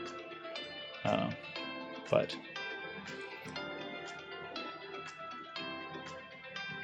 yes, I agree. The importance of the first episode is hard to overstate. One of the things that is not. Hey, I'm being hosted. That's from Born Free. Hey. The setting the tone. The first episode doesn't just draw you in, right? It actually sets the tone. It sets expectations. And storytelling is a lot about managing audience expectations, giving them things they should anticipate, and then either giving them payoff or yanking it in another direction. but always being cognizant of that. What kind of impression and expectation have you set up? Oftentimes, this is a whole other thing. This is actually one of the scripts I worked on during the time off, is your expectation of a work and the reality of that work. The bigger the divide between those two things, either the more surprise that is pleasant, or the bigger the disappointment. And so actually managing your expectations is a critical piece of storytelling that has nothing to do with the actual story, if that makes sense. It's all in what information you tease out when, how you set tone, how you structure things, how you introduce new conflicts. And so a first episode is absolutely critical to this. Even if the hook is not as important really as letting you know what to expect. So, thank you. Let's see. Really like the live chat. Man, me too. Gosh, I could just sit here and just read your thing. Oh man, I'm getting somebody else. Sorry, Maddie. Thanks for everything you do. The stream is great. Thank you. We're gonna it's gonna be greater. I'm counting on. So sorry. So the levels in chat, guys. There's a little bot here that I can't. I haven't learned how to turn that off. Basically, I want it to do it because it's actually going to tell me how long people have been chatting and that kind of thing down the line. But like it doesn't have moderator support or anything, so it can't do that. But it's also keeping track of interaction and so forth, just in case I lose this recording. So that is what that is about. It's basically just keeping track of how often you contribute to chat and how much you're watching and that kind of thing. Don't worry about it right now. It doesn't mean anything. It's really just for my benefit, and I just couldn't figure out how to turn off that spam. So.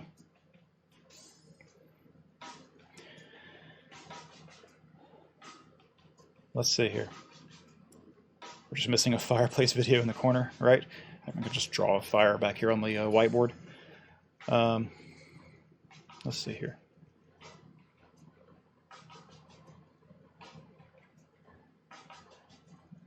I don't know why the bot decided to share that message with you. Sorry.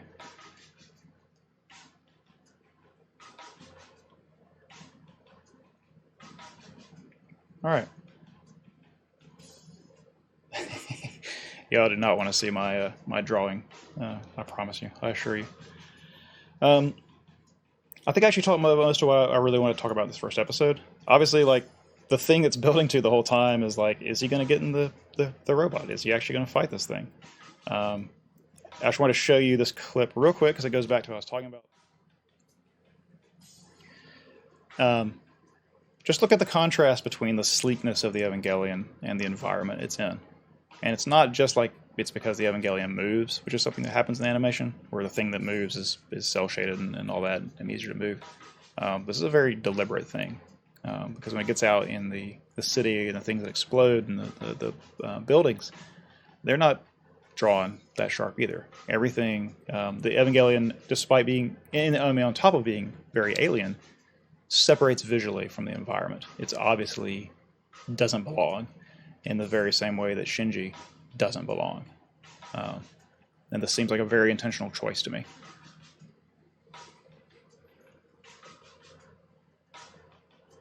I don't know why. I'm sorry, I don't know why the bot is spamming at you there. My host, maybe? We want the fire. You really don't, I promise. It would be easier for me to find an actual fire and set the whiteboard aflame. But that would have other consequences, because there's actually like soundproofing up above here, and which I'm sure is very flammable. Yes. But you're right. The launch sequence is a big deal. It's also like setting the expectations for the thing. Let's see. I can scroll through here real quick because there is one very cool little bit of world building. Also, you see the bolts and all the restraints come off of the Evangelion, which they don't seem to be holding it up, right? So what's the purpose of that? And then when they actually push it through, sorry, I'm trying to speed through this. This is why I'm usually hunting it when I'm not looking at you. Yeah, so that's something else they do. Is a lot of things give you the sense of scale, but something you are going to notice if you pay close attention is that Ava is not always the same scale. I'm going to stop short of assuming that it's actually literally changing size. But it is something you will notice if you go through looking for examples of scale, like I was doing.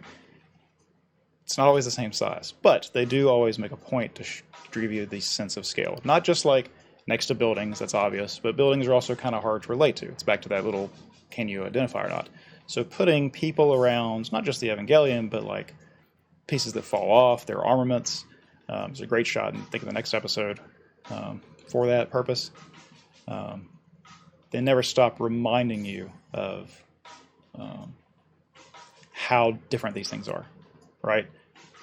And I know that that's typical for a show that's going to focus on robots and focus on, giant monster versus monster battles, but they go to a lot of care to do that here. Anyway, there's just lots of little examples of that, so I just want to make sure I pointed that out.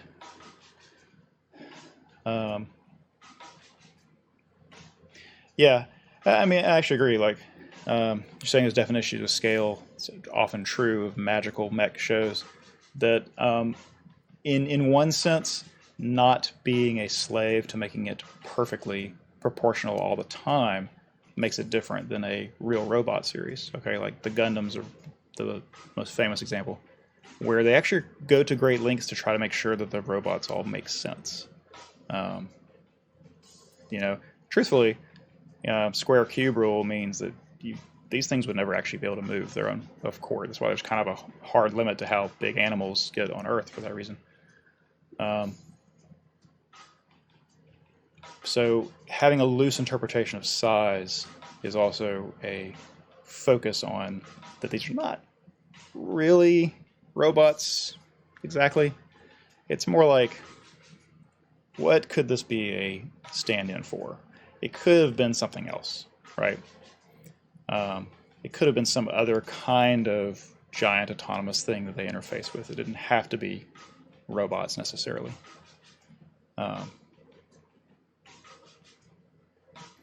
Yeah, anyway, that's enough about scale. Sorry.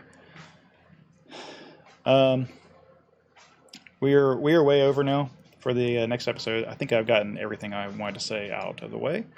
So I will need to you can probably start to hear my voice scratchy a little bit, so I'll take a second to get some hot water. And when we come back, the build up to Ava showing down with this angel will be up. So I'll see you back here in just a few minutes. If I can figure out how to turn this back on.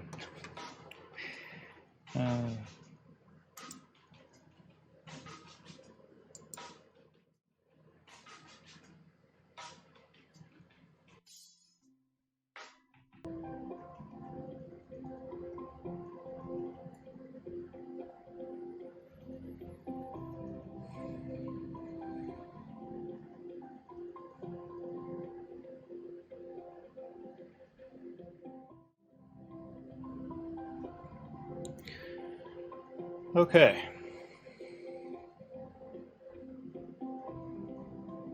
Hi, sorry that was a little bit longer than I expected. I went ahead and added us to a category and gave a title and all that good stuff.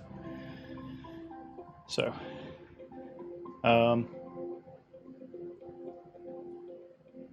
yeah, good times. I'm not going to try the markers thing this time. That obviously didn't work correctly at all. So, as we get back to episode, by the way, desync, yes?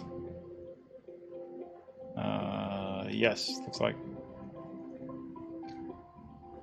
Audio is ahead. Desync is way off now.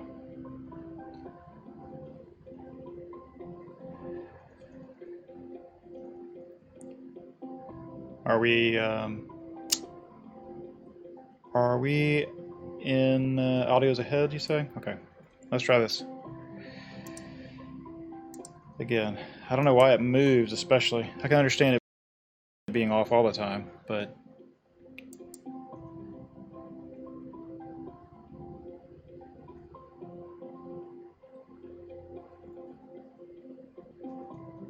Alright, so perhaps this is better?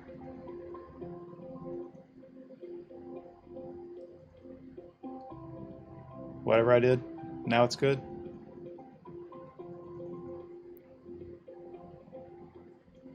Okay, thank you. I have no idea why it changes. Alright, so now we're into episode 2. Remember I just talked about audience expectations? By the way, we're going to shorten this down so I can actually make the time for the afternoon. I just talked about audience expectations, right? And how important the first episode is for that. Just keying off what you guys are saying in chat. We leave off the cliffhanger of about to fight the first angel. And the show immediately goes into that battle, right? And it doesn't seem to be going very well.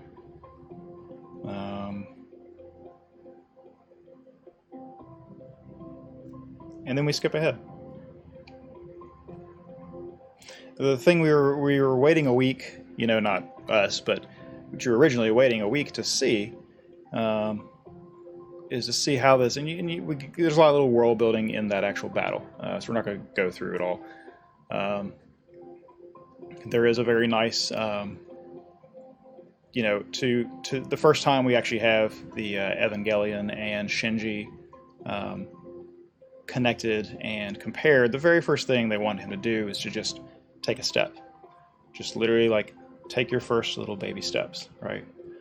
While this is just technically him figuring out how to use the Evangelion, this is very much like him taking his first steps into the story, right? But after that very first step, he falls straight on his face. And I wonder if that is foreshadowing for Shinji.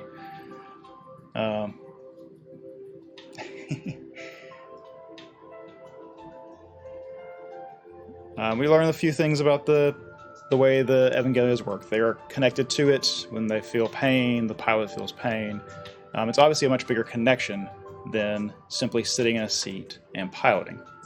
This was kind of they had the techno babble about the sync ratio and nerve impulses and all that last episode. But this is the first time we actually have the pain for the Ava means pain for the pilot, and they try to assure him that it's not really his pain, right? But I can't help but feel like this is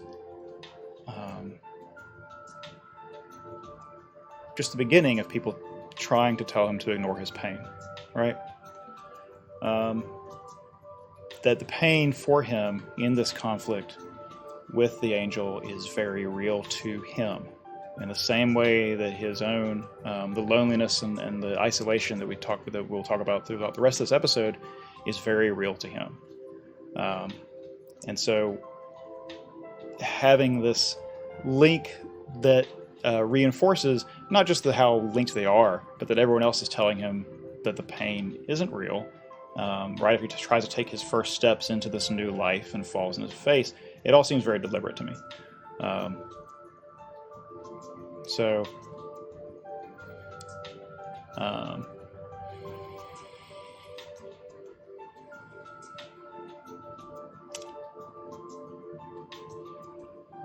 Yes. Yeah, I also agree. It's the way they split the battle up too. So I talked about that. So they do this thing, we get a little world building, and it looks like things are going very poorly. And in addition to I'm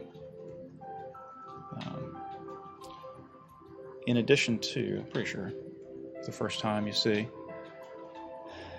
that we get this reveal that, yeah. So let me clips for us a second. Change this music too.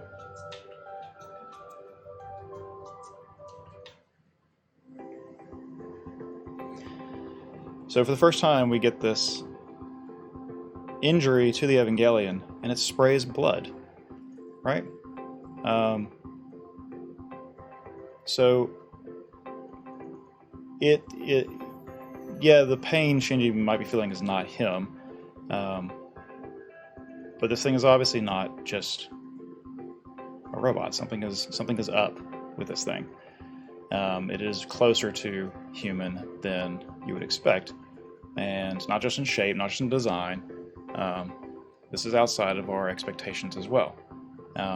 And having had that kind of brain injury, and we have the little nerve impulses, and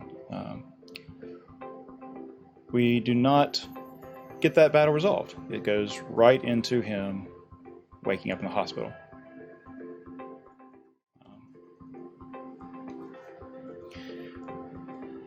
And so the thing we were waiting to see from last week, just like that, we are told how it ends. Now, you can guess that what seems to be like the main character probably is not going to lose that battle and die in the first 5 minutes of the second episode. I mean, that happens sometimes. They're not the main character in that case. But this is like an intentional bit of frustration or confusion towards the audience. But what it does is we are suddenly in the same boat as Shinji. He wakes up, and in a minute they'll talk about him not having his memory might be a little bit muddled. He doesn't know what happened for the rest of that fight, and neither do we. We are immediately put in Shinji's shoes again. We once again have that empathetic link, brought closer, because again, we don't have any experience fighting giant beings and robots. But now the audience has to experience whatever happened in a similar way to Shinji. We have to try to piece it together. And they give us little clues. You see them start cleaning up the site. You'll see them, again, I can't go fetch the markers. But you see that the faceplate, or kind of even looks like the head of the thing, is off and is being carried. And you just have to sit here and wonder what happened in that fight.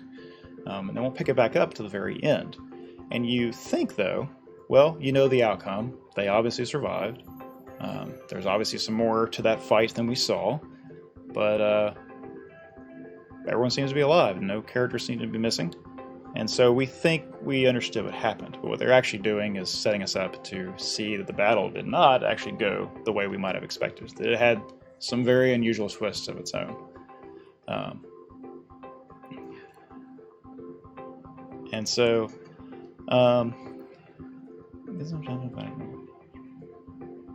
is it accurate to say this episode is a big tonal shift?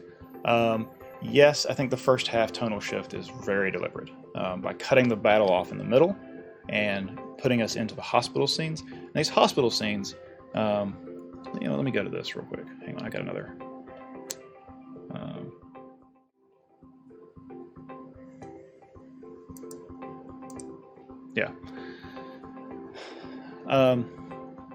All these hospital scenes are all monochrome. They're all low detail.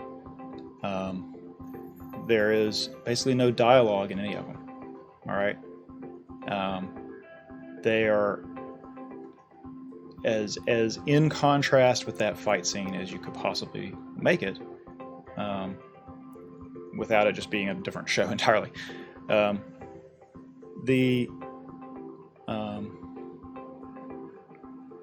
it's not just this one scene where he wakes up. We'll visit him again when he runs into Ray. He sees that Ray is at the same hospital, and they catch eyes for a moment. And there's no dialogue. The girl is still just as mysterious as she was, but the same kind of washed out, blown out whites, no sound. And even when Masato shows up later to collect him from the hospital, as outgoing and as spoken as she is, there's no dialogue in that scene. And so the hospital coming immediately after the battle like that is definitely meant to yank us out of this constant escalation of threat we had all the way through that first episode.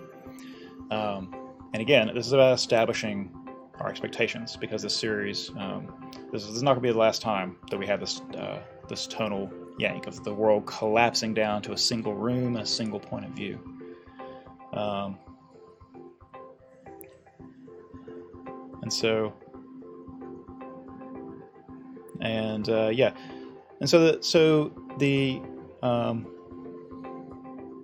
The episode title is something I meant to talk about earlier. I appreciate that, because I'm tired and forgetting things. Evangelion has, most of the episodes actually have 2 titles, okay? And depending on who's doing the subtitling, I think Netflix is keeping this consistent for part of it. There is a Japanese title, and Gainax actually gave all of the episodes English titles themselves, not someone else's translation and not necessarily a transliteration of Japanese. All right, so this episode in particular has an English name of The Beast, but the transliteration of the Japanese title is Unfamiliar Ceilings or An Unfamiliar Ceiling, I think, depending on which one you look at. And that goes down the line. Sometimes they're exactly the same, but oftentimes they are different. And so I want to talk about that from the beginning, sorry, but that's why I make that intentional choice. I think the first episode they're the same. I think they're both Angel Attack. But this Unfamiliar Ceiling this is a very famous thing in anime. You'll see references to it all the time. But the ceiling here he's looking at is, and this episode, again, we talk about tonal shift. It's all about emphasizing how Shinji is just as out of place and out of position as he was last episode, but in a completely different way. Whereas before it was all sound and fury and giant world-ending conflict, and he's out of place there. But now in these very small, very personal encounters, he's just as out of place. And so the Unfamiliar Ceiling is about talking about how everything is unfamiliar and brand new to him, that he is he's not just seem like a fish out of water to everyone else. He himself feels that way. Maybe he especially feels that way. And so the Unfamiliar Ceiling here in the hospital, I know I'm over-explaining here, but he will have the same thought later on when he actually stays in the apartment. That it's just as strange. The hospital is obviously not a place you live, but when he actually moves to the place where he lives, he is a guest or a patient there just as sure as he is in this hospital. Let's see. Read y'all's chats here. Yeah, I agree. I think there was some relief to see that Rey was alive. That getting in that she did not pilot it, and there was a consequence to him deciding to do that instead of letting her do it.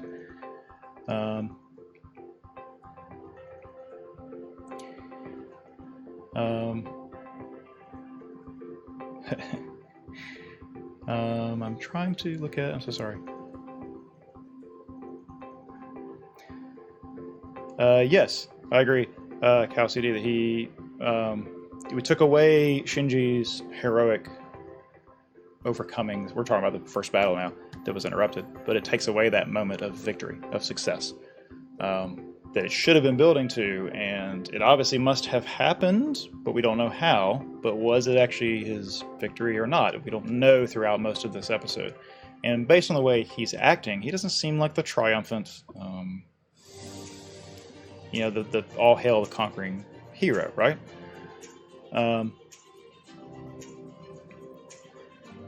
And so when we do finally get around to it at the end and get to see why that is, this whole separation in the middle, where you have the franticness on both ends and this long bit in the middle, lets the mystery of what happened build in us, right? He doesn't interact with his father at all in this episode, right? One thing does happen. When they are leaving, I think they're leaving the hospital, and the problem with having both of them on the screen is that you can see me searching like an idiot. there is a moment where they're about to get on the elevator, and the elevator opens up, and oh hey, there's that thing I was talking about, the sense of scale from last episode, where you have this giant kind of belt-fed bullets or whatever right next to Misato, and you get that sense of enormous scale, and there's something going back in the background, moving the thing. Anyway, it's just another example of the scale. Where is that scene where he tries to get on the elevator? Sorry, this is why I'm normally hiding it. There it is. I knew it was right after that. We get that same thing, basically, like when he's looking down on him when they first run into, when he first encounters Evangelion. He tries to get him to pilot it. And, again, rather than explaining it, they just have this scene where he looks at him, there's a shock of running into each other, and then, rather than saying anything at all, Shinji just looks away, lets the elevator close of its own accord. You don't need to say anything else, right? Now, Shinji doesn't know this, but we later get to hear that Gendo went to visit Rei in the hospital. But we know that he didn't go visit Shinji. So again, it's pretty easy to read the room on this without them having to spell it out for us. Most of the characters are filled out this way, where we have to kind of read between the lines. There is a moment later on where Misato does kind of think what she's feeling, which is a little unusual for the series, but so dun, dun, dun. Oh, sorry, the bot caught you there.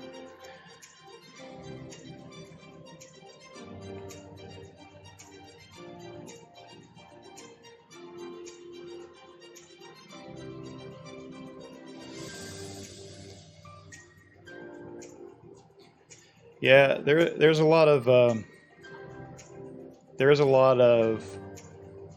qualities of Nerve that don't strike you as like a well-oiled military machine. And it appears, as far as we can tell, they're handed off the actual reins of all this, almost like a last-minute decision. Like they're not the choice A for dealing with these things. And so, even though Gendo is apparently in charge now and running things, all we see is like problems. They try to put Shinji in the robot right away with no training. We see that their one pilot they do have is injured, and we find out this time it'll be several weeks still before she's ready to go. We will also see during this time that her Evangelion is kind of frozen in an attack pose, and that's something how that happened is left to our mystery, or left to our imagination for the moment. But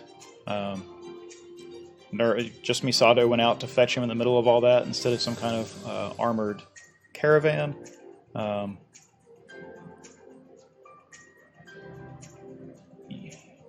on the one hand, it keeps the sense of scale of Nerve a little bit more manageable. Like we can actually relate to these individual people probably have a big impact on how it runs, and it won't take long before it looks like 4 or 5 people do everything.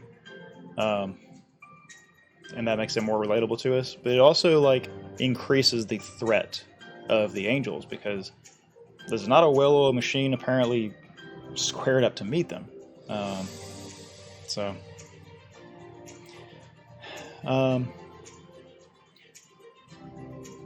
Yeah, there's a lot with the shots. I'm sorry. This is one of the things I would spend more time on in a structured thing, is taking all of these shots where they intentionally show splits or duality or separation.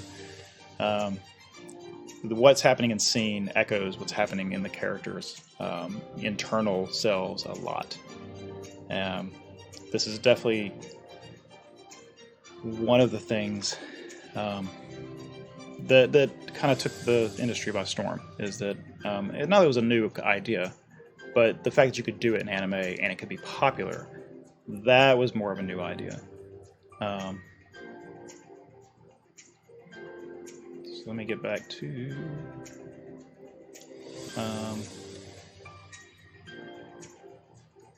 oops. Let me get back to putting you guys on on screen here.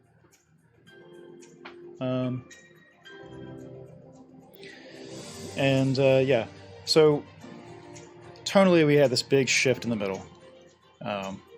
And you find out that Shinji's going to be living alone, and everyone's okay with that, basically. Shinji's okay with it, Gendo's okay with it, the organization doesn't seem anything unusual about one guy living in one block. Only Misato is not okay with it. And she kind of puts herself out to take him in, and that's kind of like what forms the middle to last third of this episode, is the two of them starting to become, more than just superior, and the word I'm looking for.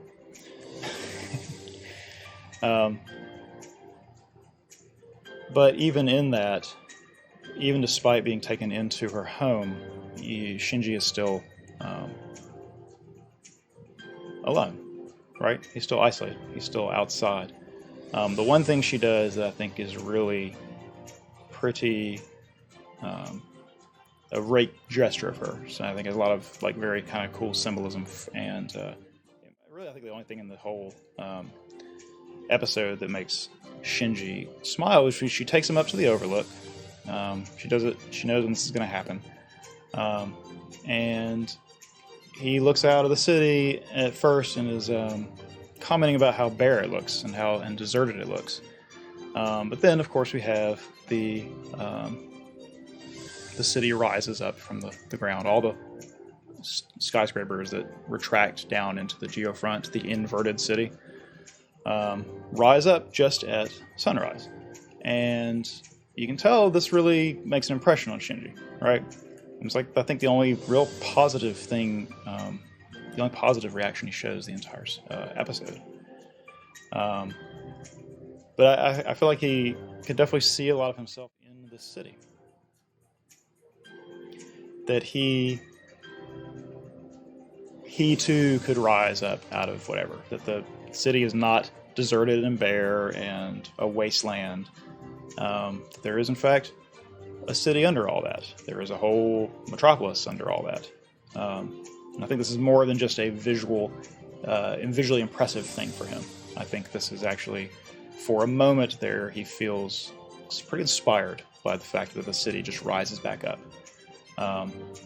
Because I'm pretty sure he hadn't actually seen the city since the battle, so he didn't actually know what the state of things were, I think, up until this point. Correct me if I'm wrong there. But nervous actually. Oh yeah, so talking about child soldiers. So, you know what, let's talk about this. This is a whole different thing. But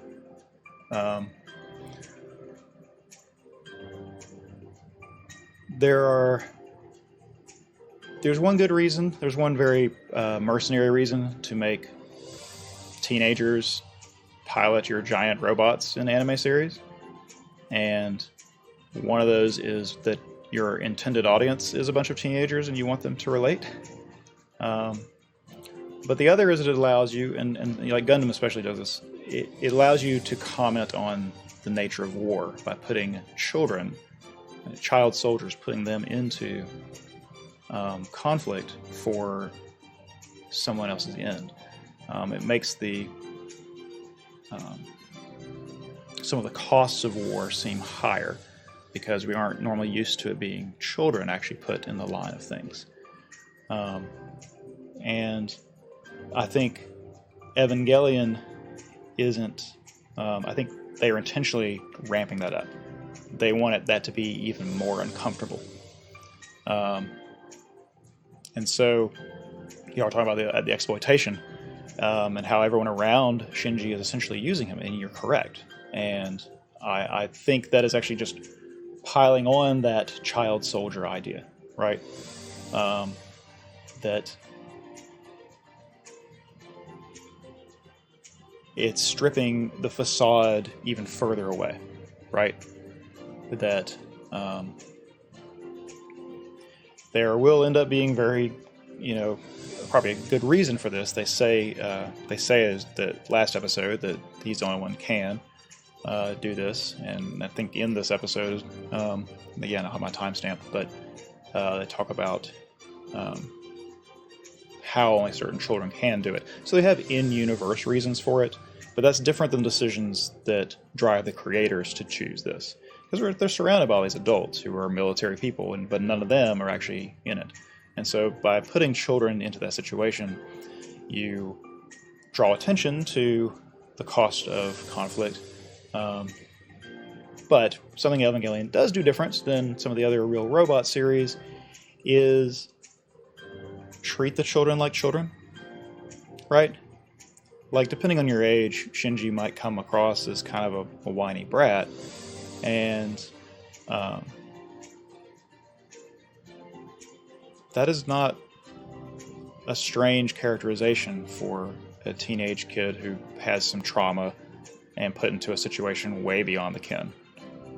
And so focusing on his isolation all the way through this, focusing on how even when he's taken into Misato's home, he still feels very withdrawn. He still puts his headphones in at night and kind of retracts. She has, again, I can't fetch the clip, I'm so sorry, but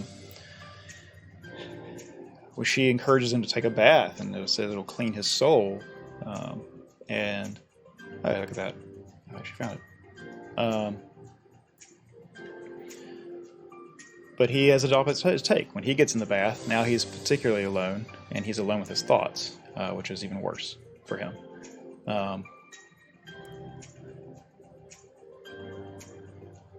And so,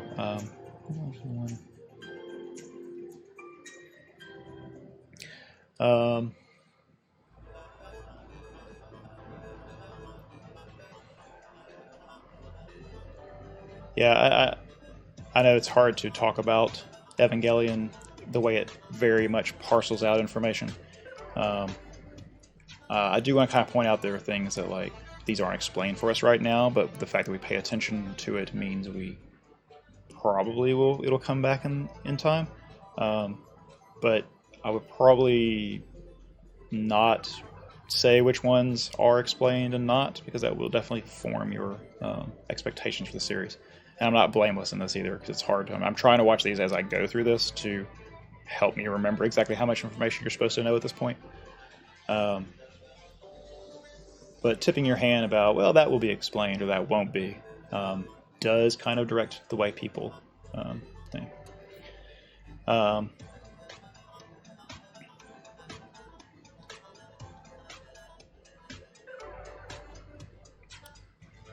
Now, to get back to the middle part where Shinji goes into Misato's home, this is we have kind of a continuation of her characterization.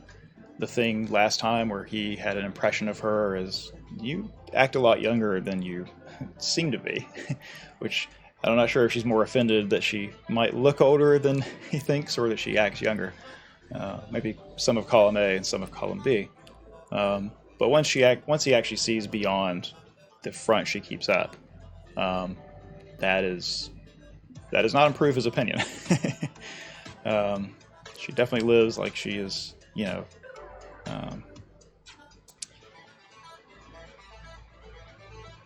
in the college dorm still, I guess. No offense to college kids who keep their rooms clean. And so you have this.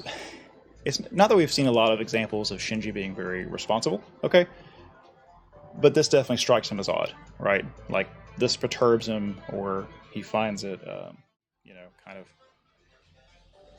distressing and out of the usual. Enough that we know that Shinji has higher expectations for the adults in his life than this. And so it's interesting to have her try to give him advice when he now sees how immature she is in some ways. So it's very clear to us that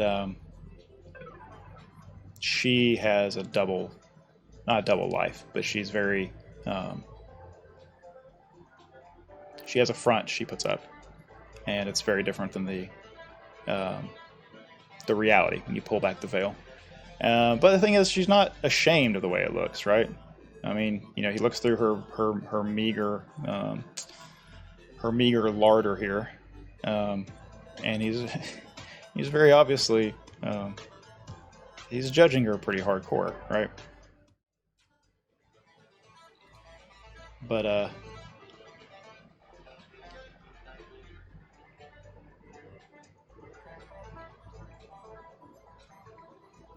yeah. Sorry, I'm sorry the clips are on a different screen.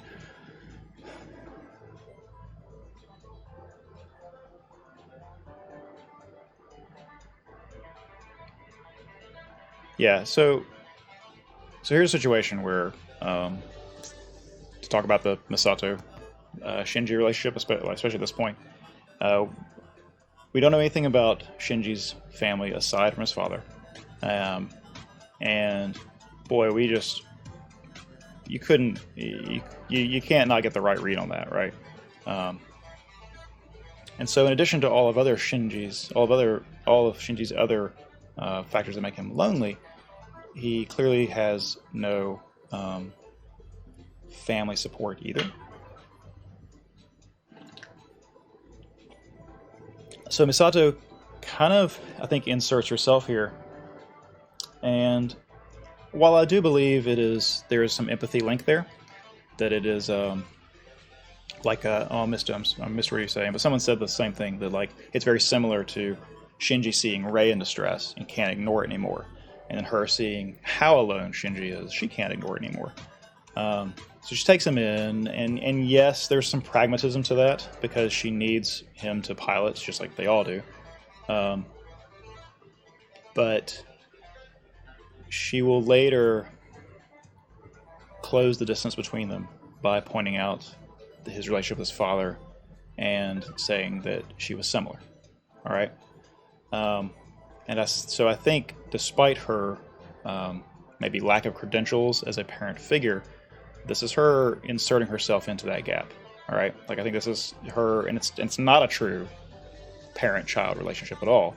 And I think it causes some problems because of that. But starting off, it follows that while there are good reasons for this, and she does kind of beat herself up over it, I do think this is like trying to set right your own past, because she obviously kind of de-stresses in a very very maybe destructive way. She obviously doesn't know how to. They go and they buy a whole feast full of instant food from the convenience store, and that even Shinji is kind of turning his nose up at.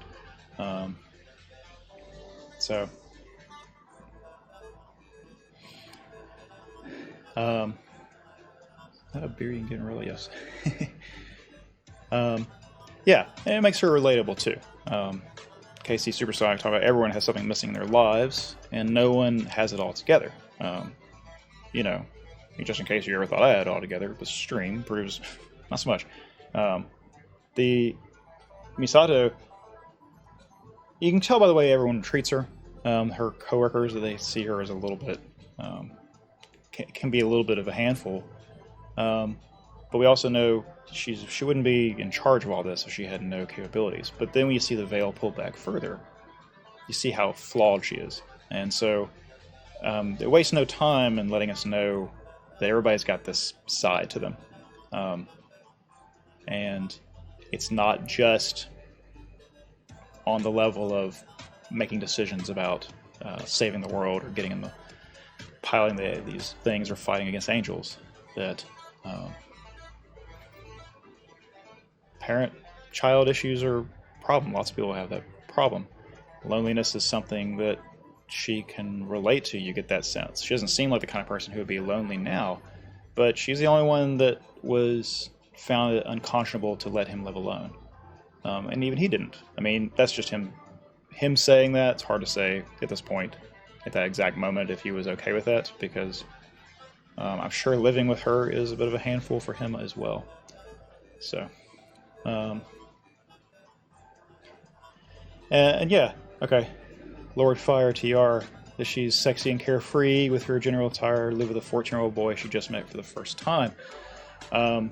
That's part of Misato has been kind of characterized as someone who is a little bit flirty and kind of outgoing in that way.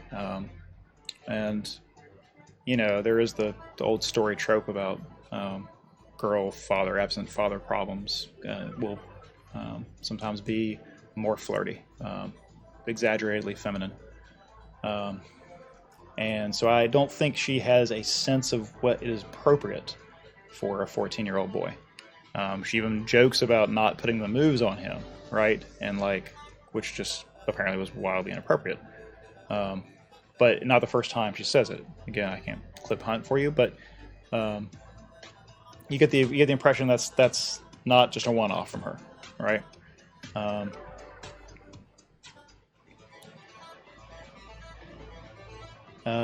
And then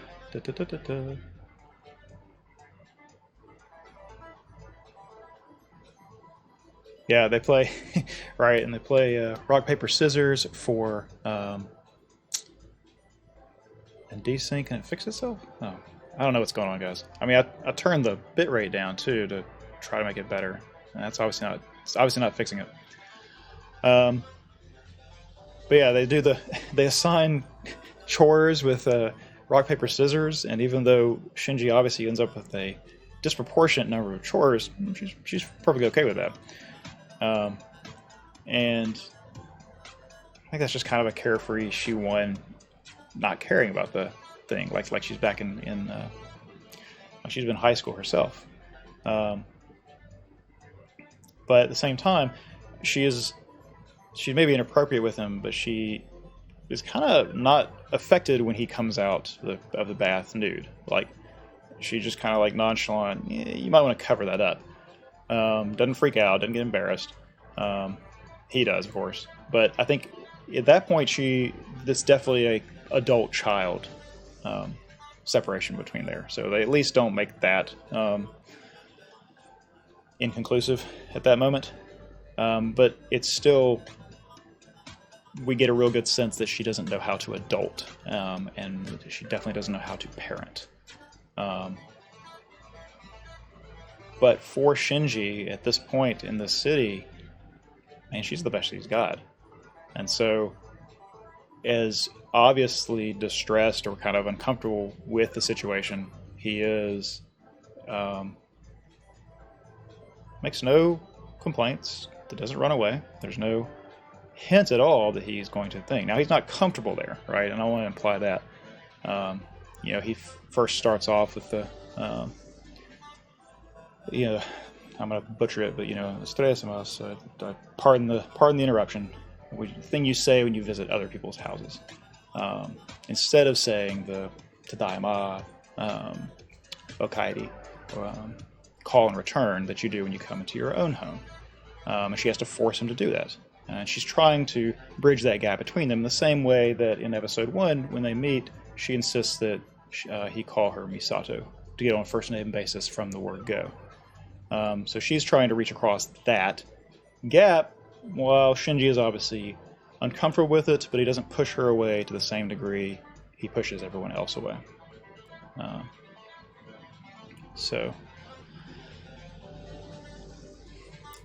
Maybe the point of these two is to highlight our own misconceptions on what defines being an adult or child and how the two interrelate. That's Otaku King Kaiser saying that.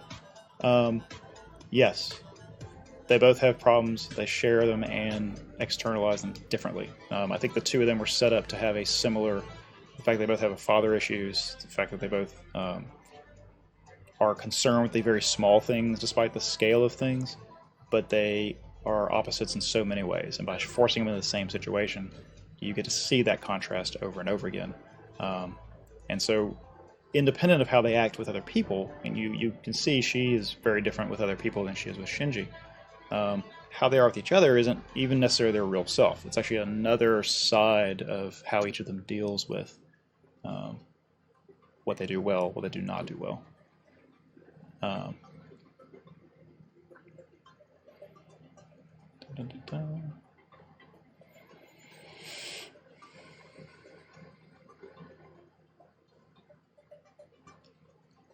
All right, thank you. Thank you, that Bisa. I appreciate you stopping in. All right.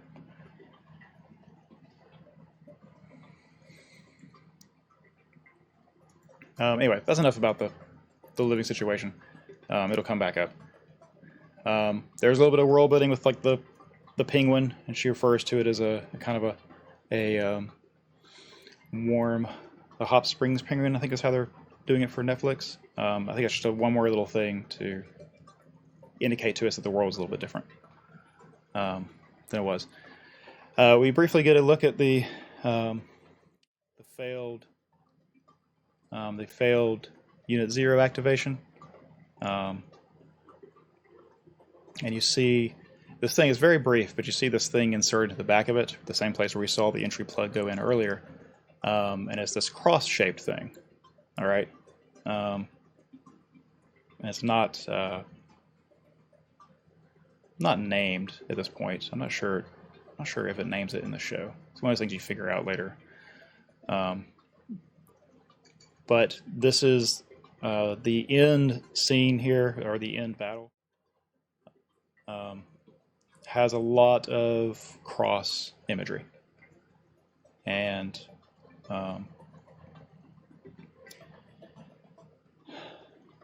one of the things we'll talk about down the stretch, and it's only teased out, but like I said in the little introduction, there's a lot of religious iconography in Evangelion. And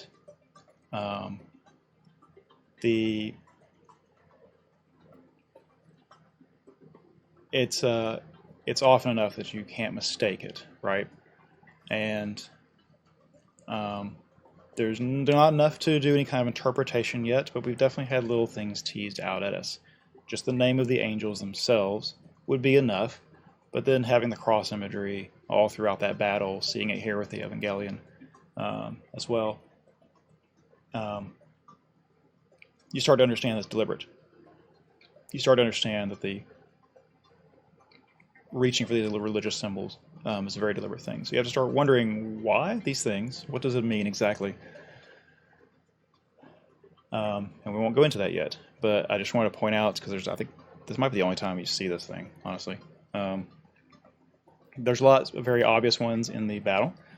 The little beam or whatever he shoots out turns into a cross. The actually blows up. It turns into has a cross-like explosion. It's just hard to. It's really hard to ignore. I mean, that's pretty on the nose, right?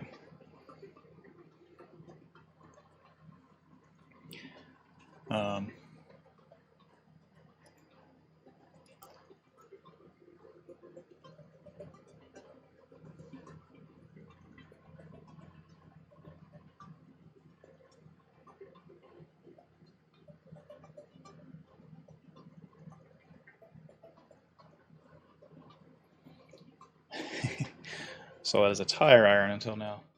Yeah. Well, for all we know, it's got hex bolts on the end. Well, who knows? Sachiel's self-destruct cross is sort of Damocles. Oh, I like that. It's kind of, I feel like we didn't have so many other cross examples that you could definitely argue it's only a sword.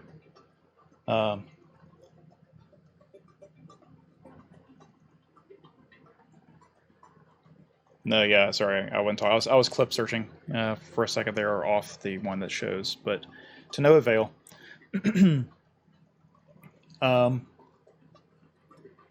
So very briefly, I still want to cut off at the right time because I'll need time to get ready for the next stream. But the final battle, when we finally get around to it, and you wonder why did we interrupt it? How did they actually win? If he did win, we have the first situation where Shinji freaks out in battle, right? They can't interface with him. They can't eject it on purpose. They've lost the connections, and then you see he himself is having a little bit of a mental, blue screen of death here. Yes, he becomes the Beast, the title of the English title of the episode.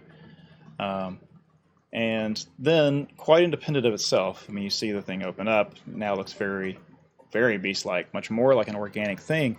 And, obviously, our control room is a little surprised at this. This is not at all what was expected. This is like when it activates to defend him, but rather than being a defensive action, this is a very aggressive thing. So now we understand that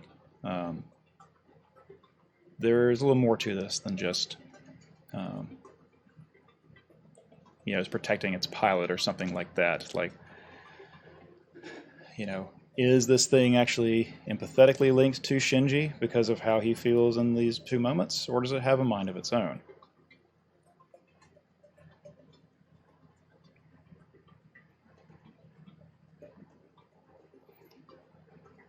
And then the big reveal for this, the final scene, and why this is not the triumphant thing, is the thing goes berserk. And it should be out of power by now. It shouldn't be able to run at all. It was injured and hit through the head. And they can't connect to Shinji. They can't evacuate it. But it comes on its own accord. And not just fighting, not just, kind of a desperate thing. There is a moment, if I can find it, where... Hold on, I'll go find it. Because I actually think it's kind of an important thing to see. Yeah, there it is. Unfortunately, the Netflix subtitles for me were way behind.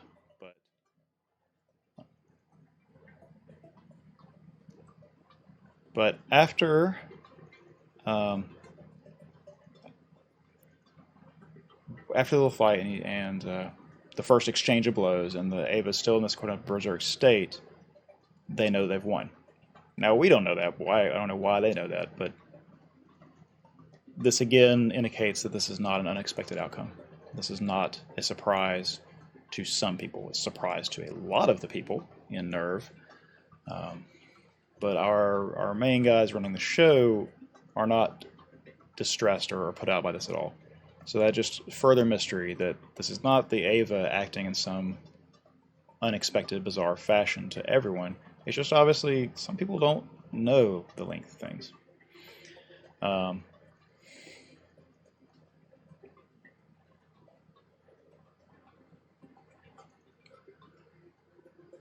Then we get our very first introduction of the AT field and what it means, and that is our explanation of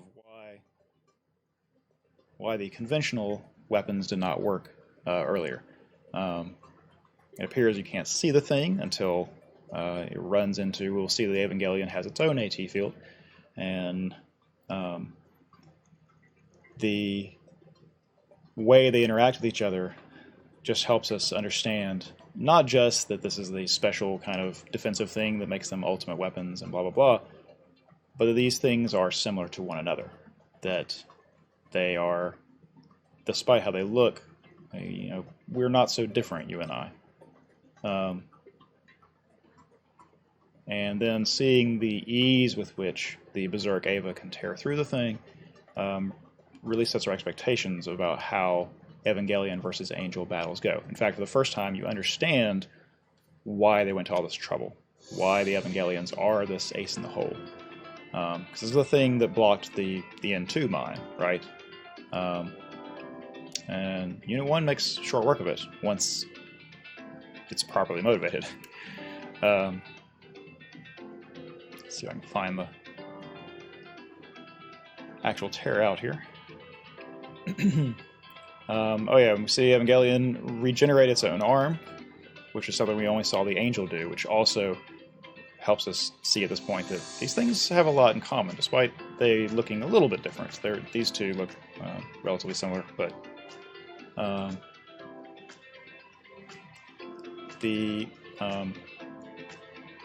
real reveal, though, the whole thing, and the reason it's saved at the very end, because it's such a reveal, and that's why they broke the whole episode in two, was after the battle, after the angel self-destructs, there is another moment where all of the control room people are shocked. But this is much more like, this almost seems like horror, right? I'll show you.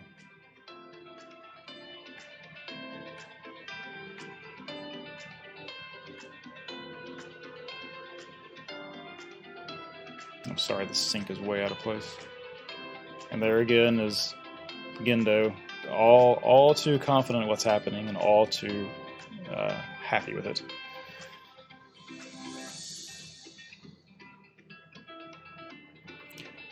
And then the big reveal, and this is another one of those scenes that just is so well composed.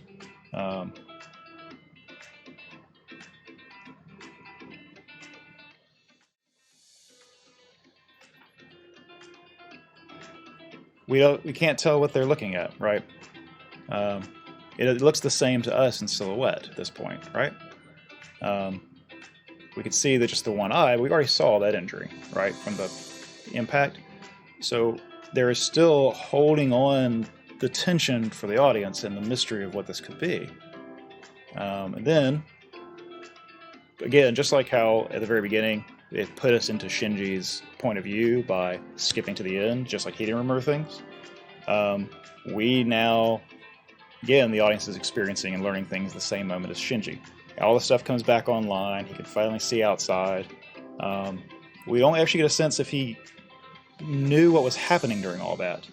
But then we have this fantastic scene where the helmet falls off, and because he happens to be standing next to mirrored windows, he's able to look over and get a look at himself without that, or the Evangelion without that. And surprise of surprises, this thing is not a robot, apparently at all. Or at least it's only robotic in part. And so it wide eyes the same moment, and here they are staring at each other. And yeah, I can see that being a little bit traumatic. And so we cut back to him, actually now remembering this alone, the memories kind of intrude now that he can't escape from them. And despite winning the battle, that is the moment that actually makes the impact, right? That's the thing that actually he takes away from it, is this things man was not meant to know kind of a revelation. Like, what is this thing? Yeah, the eye regenerating, the eye looking back at him. There's a lot of very... This is like cosmic horror, right? This is not just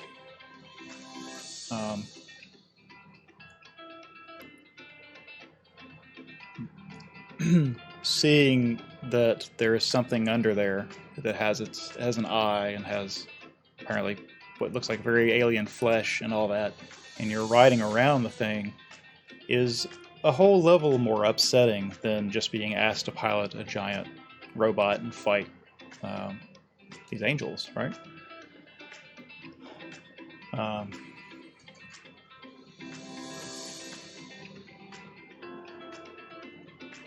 Yeah. Anyway, we were running behind. I don't want to stretch over too much. Sorry to compress that down, but one thing I really like about that episode is what we talked about at the beginning, though. The way it separates the battle out, so you have this whole tone shift in the middle. We get another look at Shinji outside of a crisis situation, and get to understand how isolated he is. And we get to see a lot of Misato trying to reach across, but with her own flaws now coming into even clearer focus.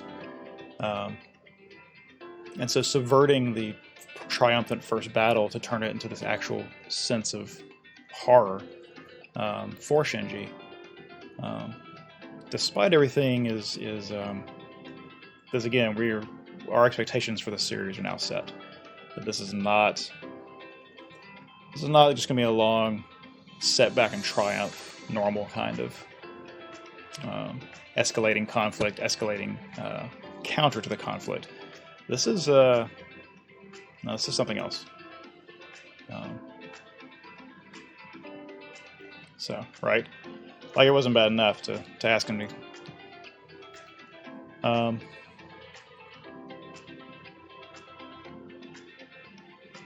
yeah. So ordinarily at the end of each one of these broadcasts, I will drop the spoilers restrictions and talk about the whole series, so people who are going through it with me aren't spoiled. That's what I would normally do right now. We ran way over here, so I am not going to do it. However, I'm going to stop stream, take the break. My voice needs it. But if you would like to stay in chat spoiler-free, spoilers, no restrictions. Sorry, talk about the whole series. By all means, do that now. If you are going through it, though, and you're trying to stay away from spoilers, go ahead and bounce now. We'll be back in an hour and a half, hour and 20 minutes. And I'll see you guys then. First stream, this was pretty great. Thank you. I'm sorry. I know. I wish I could sleep right now. I gotta do the other. I gotta get ready for the next broadcast. Yes, it is at 4 before Eastern and 3 Central. It's 10 Central European time, 9 GMT. 2 p.m. Pacific, I believe. Anyway, I will have a similar problem next time. I won't be able to fix the clips in the meantime. I won't be able to fix the audio today. But I will tell you, I would much rather... I will talk a little bit. I have little points I want to talk about all the time, but I would much rather do kind of what I'm doing here, where I'm trying to moderate a little bit. Yeah, 1 p.m. on the West Coast, sorry. But thanks, guys. Gosh, I can't believe how many of you were here. I don't know if that made me more nervous or less nervous. There's so many of you that the chat went by and you could talk to each other, so that was actually nice. But yes, I'm going to go drink some hot tea and look over my notes for 3 and 4, and I'll see you back here. Thanks so much.